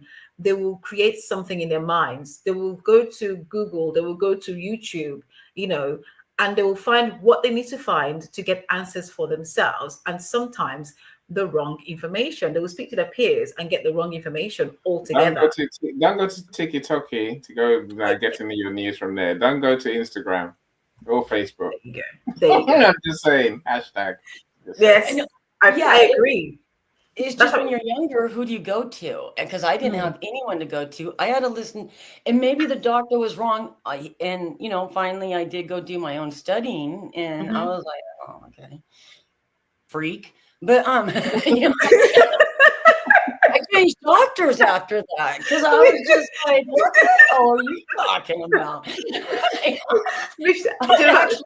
Burned all my blood. Ellie, I can imagine Michelle as a teenager. She will just have You're still the same now. I can imagine as a teenager, right? Oh my goodness! I can imagine as a teenager, you be giving people hell. They'll be like, "Who is this person just walked through the door? What are we dealing with?" You have no idea. No control. I would call teachers out. No, that's not right. No. If you actually add that up, here, let me get my calculator out and show you, and they'd be like, "Munger, get the hell out of class." Fine. You again. I had to be in sex ed one time, and they were just like, they took out a banana, and I was just like, everyone says you don't have a filter, and it's like, I have a filter. I just speak when I think things, okay? So I guess I need to learn to shut my mouth. They were like showing us how to put a condom on a banana, and I was just like, at what point am I ever going to do that? I go, honestly, I would wrap the banana and I would eat it. I go, don't you have anything else? I go, I've never seen a penis look like that. Oh, God help us. We're going. We need to go. I got me. Right. If you're watching this show on a replay. Yeah. Contact Christiana. Don't contact me. Contact Michelle. It's true though. Don't call me. Please just know that this is about miscarriage and baby loss and not about sex ed or condoms. But no, that's why a lot of people have miscarriages though, because of what we teach our kids in sex ed and everything like that. We don't teach them in sex eds, you know. You know, I needed to know about my body and why I was having periods, why I was cramping. I didn't need to know how to put a condom on a banana. Not something you know what? To this day, I can't eat a banana. Honestly, I can't. Bananas, I'm allergic to them. I'm just like, it's been warm in the house every day. Thanks for learning it. You know, but we need to talk about miscarriages. It's because no one taught me about periods, about miscarriages and stuff like that in school. They taught me about boy hormones. And I was like, can I understand my own? I want to understand. Well, what do you mean you don't understand your own? Okay, let me put this easier. But that's what I'm trying to say is back in the day, you know, we didn't talk about it, and we need to talk about this like you do, Christiana, so that way we can get it out there in the schools. It's not so much about sex ed anymore. It's about periods. It's about miscarriages. Because I can guarantee you, if we actually talked about periods and miscarriages and let our youth know about them, we wouldn't have as many unwanted pregnancies. We would definitely have so many miscarriages. Yes. And we would know about, you know, I've been doing a lot of research. I just found out about a little girl that's going through menopause at her age. And it's just because of, you know, her body, the way she is. It's not anything that anyone did. But, you know, but the parents were like, freak, and just dropped her off. And so now, you know, the state and everything is dealing and trying to figure it out. And what's really sad is those parents felt they had to do that to get help for their child. Just drop it off because they couldn't get help themselves. Yes. And I think this is a huge thing. I know I laugh about it and everything. I've had miscarriages, folks. I have DNC. I've had it. It sucks. And I wish I would have known what Christiana is telling us right now. And honestly, you should make a video and start marketing it for schools, for girls in there, because we don't learn. Yes. They teach you a little bit, like if you have a period, here's what a tampon and a pad is. Well, that doesn't explain why you're hurting. Yeah. That doesn't explain you could be having a miscarriage right then because you had sex for the first time. You know what I mean? And we need to be able to tell our youth and show them, I just can't. Oh my goodness. Sorry, Michelle, it's Paulette. I'm shocked Paulette is here. Man, Paulette's going to school us. Hello, stranger. How are you? Oh my goodness. I love you, Paulette. You made it. I'm here. Everyone, I have a voice. Love it. You have a voice. You're here. Oh, wow. Yeah, it's a bit scratchy today, but I'm here. Can you hear me okay? Welcome. Yes, I can hear you okay. Oh, my goodness. It's been way too long. I realized that it's a long story, but I've always said to you that one day I would tell you my full story. Yes. And I never really did because it was so emotional. And then when I wrote in a book recently, and the funniest part of it for you, I will think, is that I did it in rhyme. How do you write about miscarriage in rhyme? Rhyme, yes. Great question. Yeah, and if it had been set to me as a piece of work, I probably would never have done it. Okay. Yes. But I'll just show you briefly. So this is about us getting married. Yes. And then we talk about the fact that, you know, This was never on my agenda. This was not what I expected at my age. Mm-hmm. And I say, and I wanted to. Now I have a voice to tell you, because I thought it was fair to everybody who has listened over the years. Yes. And as soon as my voice is back, I thought I'm going to go on and tell her. Oh, thank So you. Thank you for coming. I wanted to, because I thought it was important. So there's the marriage photo. There's all the girly stuff. Oh God. And so for That's like both of us, memories for so you for guys. both of us, a family was very much hoped for next. Yes. But we don't always get what we want. I'll give you some context. Miscarriages and broken hearts and dreams smashed to nothing. Last chance excitement at 39. Twins, this was really something. The first scan when the lady said, I can hear 2 heartbeats, to an emergency scan after a heavy bleed on the sheets. Life changed in an instant. Our baby we had lost. Hopes, dreams and plans are immediately in the past. One baby is hanging on, they said. There's always a chance he'll stay. Basically, you have to rest a lot and maybe even pray. That baby was a fighter and hung on for dear life. A beautiful son we had, and here I am, a mother and a wife. The 7-pound baby boy was 6 weeks early and breathing for himself. He just screamed for his milk. He seemed to be telling them it's on the shelf. The cesarean extended breech birth left me fighting for my life. A horrendous birth meant a huge loss of blood and huge strife. It was touch and go for a while, but I knew I needed to stay. The baby we had at last, full of gratitude for this amazing day.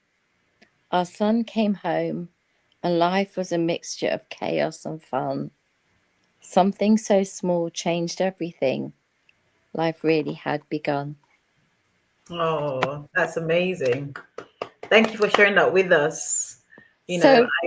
Based on what you're talking about, I thought add into it additional things. I had 10 pints of blood. Wow. If somebody hadn't given blood, I wouldn't be here. Right? If that amazing surgeon who cut me from, it seems, ear to ear, the midwife said, your string goes like, it's like this long. I had beads at each end and it was this long, she was horrified. But he was extended breech. He was stuck under my rib cage. Wow. If he hadn't had that skill to get Ben out, we wouldn't have him or me. Yes. Years ago, and in other countries still to this day, people who have extended breech births die. They don't make it. So that's true. Yes. It's true, right? Yeah, So everything you're talking about specialist blood care centers, people being willing to give blood, they don't want mine. I've tried, but everybody else gives because they're told to, because it's important, right? Yes. My brother is Rhesus. So he goes I think it's every 3 months is the maximum rather he can go because of the time in between. But he's specialist blood. So they want him very regularly. But it is so important. So I just thought, with everything you're talking about, and I was listening and I was thinking, I must just swallow my pride, and I don't care if I don't feel great. I'm going to go and talk to you because it's been so long. And I know Michelle's there, who I adore. So I feel safe. And I wanted to say that, none of us tell the truth. None of us. are 100% honest, because if we were, our stories would break your hearts. So we keep so much of it back, because who needs to hear so much pain, right? Yes. It's the truth, isn't it? Right? Yes. But what I'm saying today is swallow the pill. Swallow the pill and speak your truth. Speak your pain, because it's honest. And when I say I needed 10 pints of blood, if somebody hadn't had the skill to get Ben out, if somebody hadn't given blood to keep me alive, there's so much here, and it needs unpacking. And we have to be grateful, don't we? You know, we have to be so grateful for the people that save our lives and save our children. And when we lose our babies, that pain never goes away. No. That pain never goes away. But what it does do, I've just realized I'm not on speaker. So sorry. Hold on. Let me go on speaker. I'm supposed to have done that and I didn't. I apologize. It's okay. I was meant to be on earplugs. It's because I've been listening. And I think it's true what you're saying. I think in fairness, I wouldn't say we don't tell the truth. I think that we choose to omit things. We're allowed to hold back, and we, diverge when we feel comfortable enough to. Because as human beings, we tend to want to feel the temperature. We tend to want to feel, the environment we're in. For me, the one thing that I pride myself on with this space is ensuring that it is absolutely safe for those who are entering into this space to share what can sometimes be the graphic lived experience. It's very graphic, it's very honest and open, and you can share whatever you choose to share ultimately until you are ready. But this room is the building blocks to being able to have the courage to share your story, to tell your story, which I always hope that it inspires others to write, to pick up a pen or to pick up a computer and write their story, so that they can see how far, how much of a progress they've had. And you're writing what you say, Paulette, that pain never goes away. The reason why me as a coach and my business doesn't speak about healing is because miscarriage and baby loss isn't something you just heal from. You can move forward. You find ways to move forward. You find coping mechanisms to move forward. But in terms of healing, not really. I can say to you, from someone who's gone through this personally, don't feel like I've healed. I have found ways to manage when it comes to dates and remembrance and triggers and all these things. We find ways of coping. We find ways of not relieving that grief as it was first raw within ourselves. We have thoughts and we process them in whatever way we choose to process them, journaling, speaking to your phone and so on and so forth. But the one thing remains, that as human beings, we're always going to carry those things that keep us, humans, because that's why we're given emotions. God gave us emotions for that reason, right? Yeah. And so it's important that we're not restricted or limited from displaying that. And I'm so glad you're here. I wish you were here 2-3 weeks ago, because we spoke about the vanishing twin syndrome, and I think Annie was like, what do you mean? I don't understand. Like, what does that mean? And I'm having to explain what that means for the mother and the surviving, baby, and how it's called vanishing, because that fetus vanishes within the system. You're like, hold on, how does that? And people couldn't get their heads around it. I had DMs later on asking me the question. Can you kind of explain that again? Because I heard what you said, but it didn't quite sink in. So this space for me was created for people like you, for people like Michelle, for people who really have a story to tell, without shame, guilt, fear, all the things that I know that I once felt or I was once made to feel, so it's really important that we keep talking and going back to what we said before. You what you just said, just to interrupt on a second, is I think I walk alongside my grief. I think it's allowed to be there with me. Yes. I don't have to hide it. No. I don't have to pretend it never happened. It just is with me, you know? And that's fine. It's safe. It's fine. I'm safe. It's safe. We're in a safe zone together. Yes. I think that's how I see it. And every baby loss, you must look at your child. I look at Ben, and I see every child.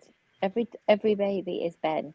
It doesn't matter whether he is 1, or whether he would have been 6. Yes. He is my one. And if you have faith, and if you believe, people have all different ideas about this. But Absolutely. for me, we won't know till we get there. And I hope I've got a place there. And if I get there and there's babies there to meet me, great. And if whatever is different, we'll deal with that when we deal with it.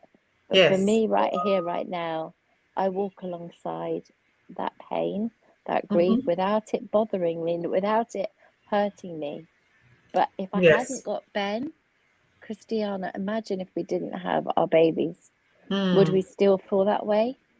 I don't know. And that's the issue for me. And that's why I didn't know whether I should or shouldn't. Should I put it in? Shouldn't I put it in? It's part of my story. It's and who I've you hidden are. it. I have, But it gives me the compassion to be able to be a better counselor, a better therapist. Yes. And somebody who can say, I understand. I know what you're talking about, and you do it so beautifully and so well. Thank you. I'm sure everybody says that, but I speak about you so highly wherever I go, because thank you. are. No, it's important that when you come across a special human being, that they know it and they get told it. Yes. And what you are doing for baby miscarriage and baby loss is you're taking us out from behind the sofa and saying, it's okay, we've got you. And I feel like when I talk to you that you've got me, I'm safe, Yes. And Yes. if you can do that for me at the age of 60, only really coming clean now. I mean, Ben found out only a few weeks ago when he read it that he had an identical twin. Yes. And he was a bit upset about it, I'll be honest, because he felt guilty. And we had to talk about that guilt. And I was like, listen, he said, what if I took all the food? Because he was so strong and what if I took all of the goodness? What if I did this? And I said, but listen, the other baby had gone so early. Of course you were at the all-you-can-eat buffet for 2. Of course you were. Why wouldn't you be, right? But that doesn't mean you were a bad person. It just means that other baby had gone and left it all for you. And he was like, that's a much nicer way of looking at it. I said, right. Yes. And then we move forward. Watch something on telly. The crazy thing is, when I spoke about VTS, I mentioned you. I don't know if you want to go to the replay. I remember mentioning Paul. I said, I'm sure Paulette will mind me mentioning, her experience with twins and losing the twin, because she's mentioned that in our audio room before. And just because I've had so many comments made about vanishing twin syndrome. Some people don't know about it. Some people are like, oh my goodness, that's a thing. There are other names for it. And they still didn't know what other names there are for it. And the reality is what happens, and some people joke, oh, the one baby ate the other baby, and people laugh about it. But the reality is that's part and parcel of life. It is not what happens to us. It is how we move forward from what's happened to us. And there is strength in being able to say, okay, I'm going through this. And how do we help other people? For me, I want to thank you guys for always being here and supporting. I really wanted to find answers. What drove me to this journey was not having answers, or rather having a consultant who was so flippant about my loss, that it irked me enough to want to find answers, why and what, and so on and so forth. And so it's taken me on a real journey. And I know, Paulette, you and I had conversations about me writing a book and all these things and so on and so forth. That book will come. Oh yeah.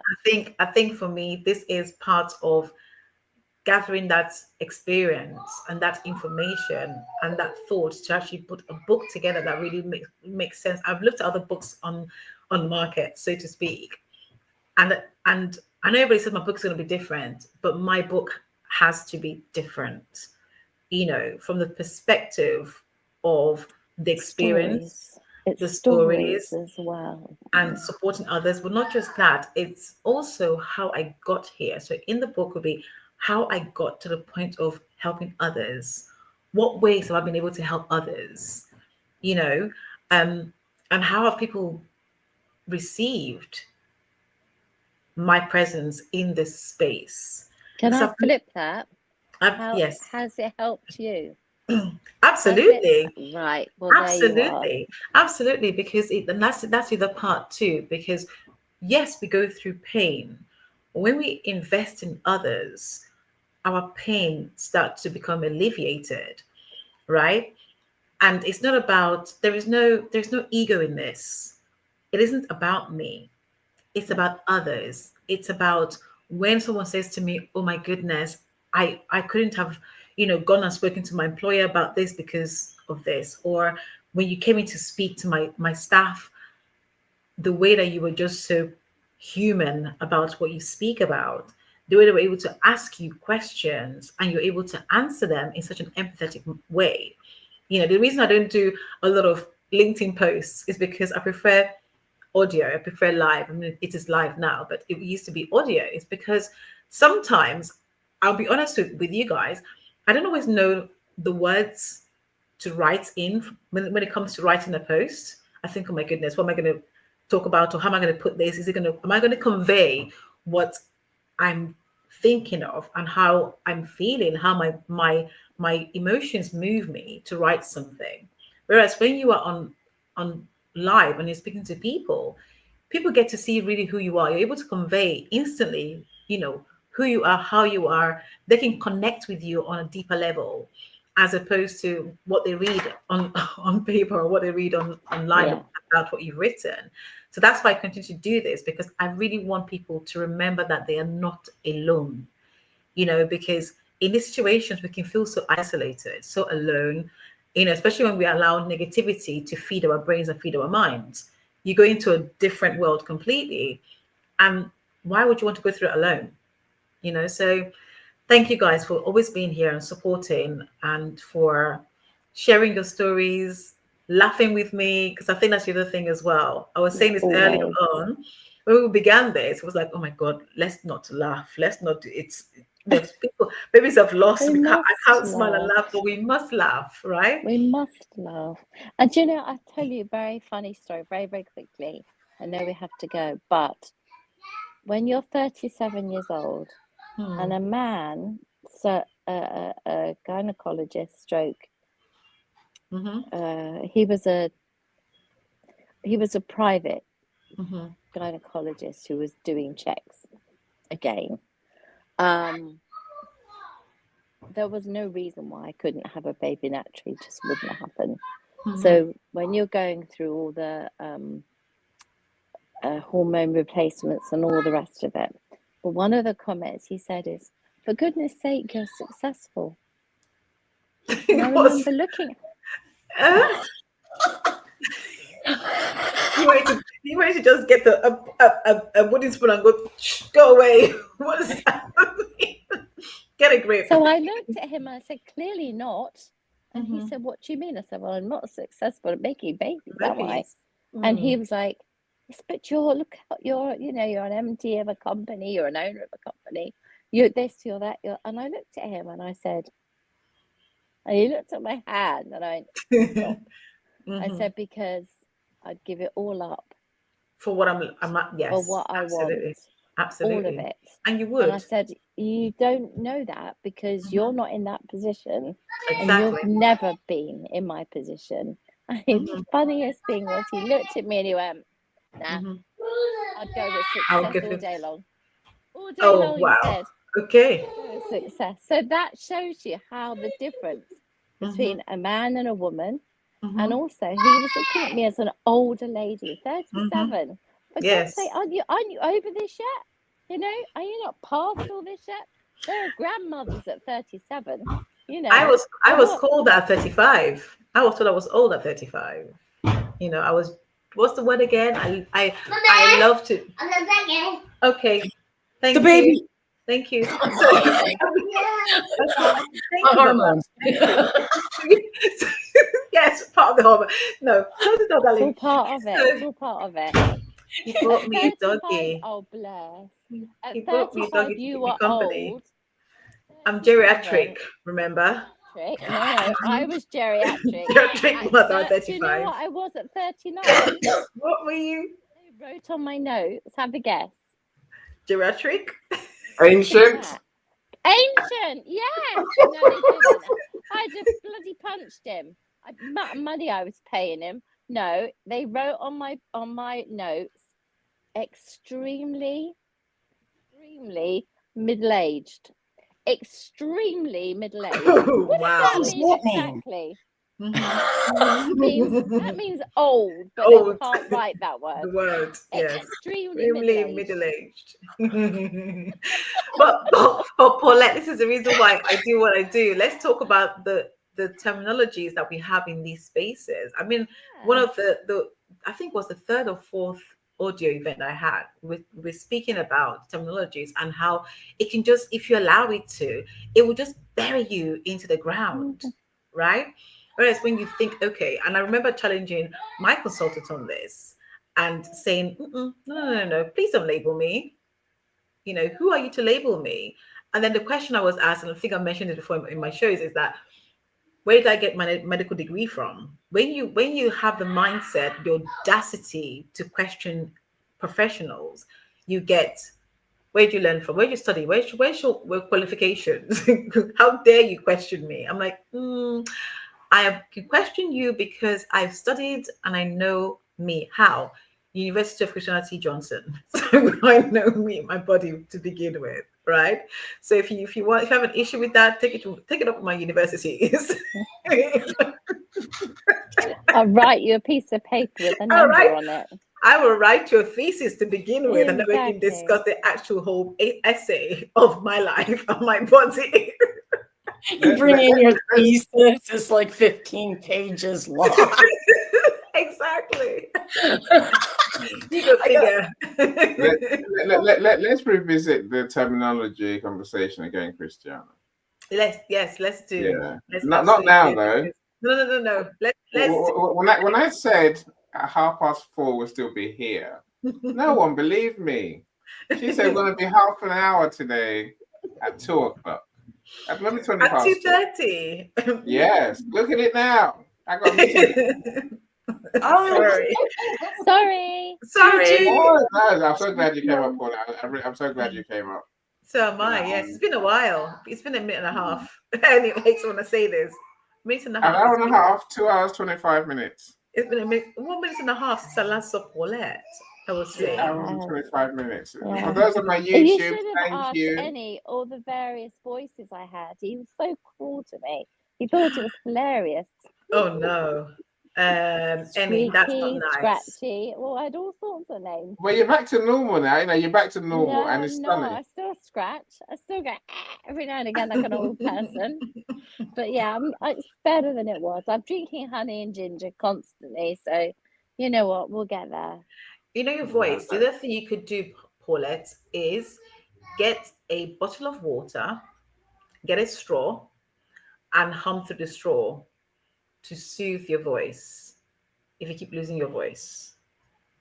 If you remember any, I used to lose my voice all the time. I still do from time to time, but I haven't for a while because I've kept up with my exercise, my vocal exercises to keep my voice working. And yeah. So yes, there are things you can do. Straw. Okay. Hum through a straw. They didn't tell me that. Sing through a straw. There's just different things because I went through tearing my vocal cords. Because I use it a lot, both at teaching and here and everywhere else in between. And so you will strain it. The strain sometimes can cause, if it's not something that is within the body, so such as a condition, if it's just a vocal strain, there are things that you can do to really control and limit the strain that your voice, because we talk a lot, it will carry strain. So yes. Yeah, Anyway, it was 3 weeks of laryngitis. But anyway. Oh, it's time to rest your voices, my friends. All yes. right, Annie, we're going So, now. I think Lovely to the see you. the greatest compliment in the world to you, Christiana. You should be a Yes. biology teacher. My I would say that you should be a doctor, but I'll leave that another day. father will love you for saying that, but I was not interested. We have doctors in my family. My sister's a doctor. In fact, she's a surgeon. She's a Your breast surgeon. destiny was meant to be. No, I chose a legal path. I went into law. I practiced law, and I jumped out with both feet. I said, "No, thank you. Thank you very much." You are influencing the world in a good way. Thank you so much, everyone that's joined everybody. us. Thank you, guys. I love you guys. Thank you in so much. 2 weeks' time, right? So much, you guys. Yes. It's 2 weeks' Take time care. now. Michelle, Bye. you're a star. Paulette, Michelle's coming to buy a farm next to you. I know. Oh, nice. What am I doing? No, Yeah, well, let's gonna go to my buy a farm farm next to you. in Oh, Huntingdon. I'm going to go live next to Paulette. Let's do it, Paulette. Michelle needs to find out some things, and so I'm going to go play in the dirt next to her. There's loads And of why farms not? next to Paulette. I'll tell you that for nothing. There's loads of farms there. Yeah, That's so hilarious. if someone's Listen, streaking at night in the meadows or something like that, it's just me. It's all good. I just like earth and everything. I'll just say she's American. Yeah. I know what that means. It's fine. It's We all okay. do know what it means. You know what? I can't wait. I honestly can't wait. And there's nothing wrong with here. I just need Paulette, and I need my farm over there. We got it here now. Now I need it over there, and I'm going to come and hang out with all you guys, and we're going to cook. We're going to eat. We're going to eat some food. I just eat. I'm all right with just keep eating. Look, my friends on YouTube, please do the right thing, my friends on YouTube. Care. You know what to do. Like today's video, comment, and then watch other videos as well, and subscribe while you're there. A final word to say. Thank you once again for joining us and for always supporting us, for giving us your time. We truly appreciate you. If you know anyone that needs help with today's topic or a topic surrounding miscarriage and baby loss, please reach out to me. I am on LinkedIn. You will find me, Christina T. Johnson, on LinkedIn.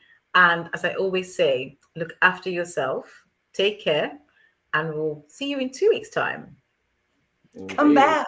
We're here. Thank you so much, everyone. Michelle, I sent your profile link to Donna, so she wanted your link to your profile link. Donna, you know, the one that you did the masterclass with. Oh, thank you. You know what? I have all these things. I'm going to get organized. We're going to do it this week. We have a plan. Bye, everyone. Bye. Take care. Thank you. Thanks, Ed. She's success with Global.Media.com and celebrate it with or without champagne or rum. She's success with Global.Media.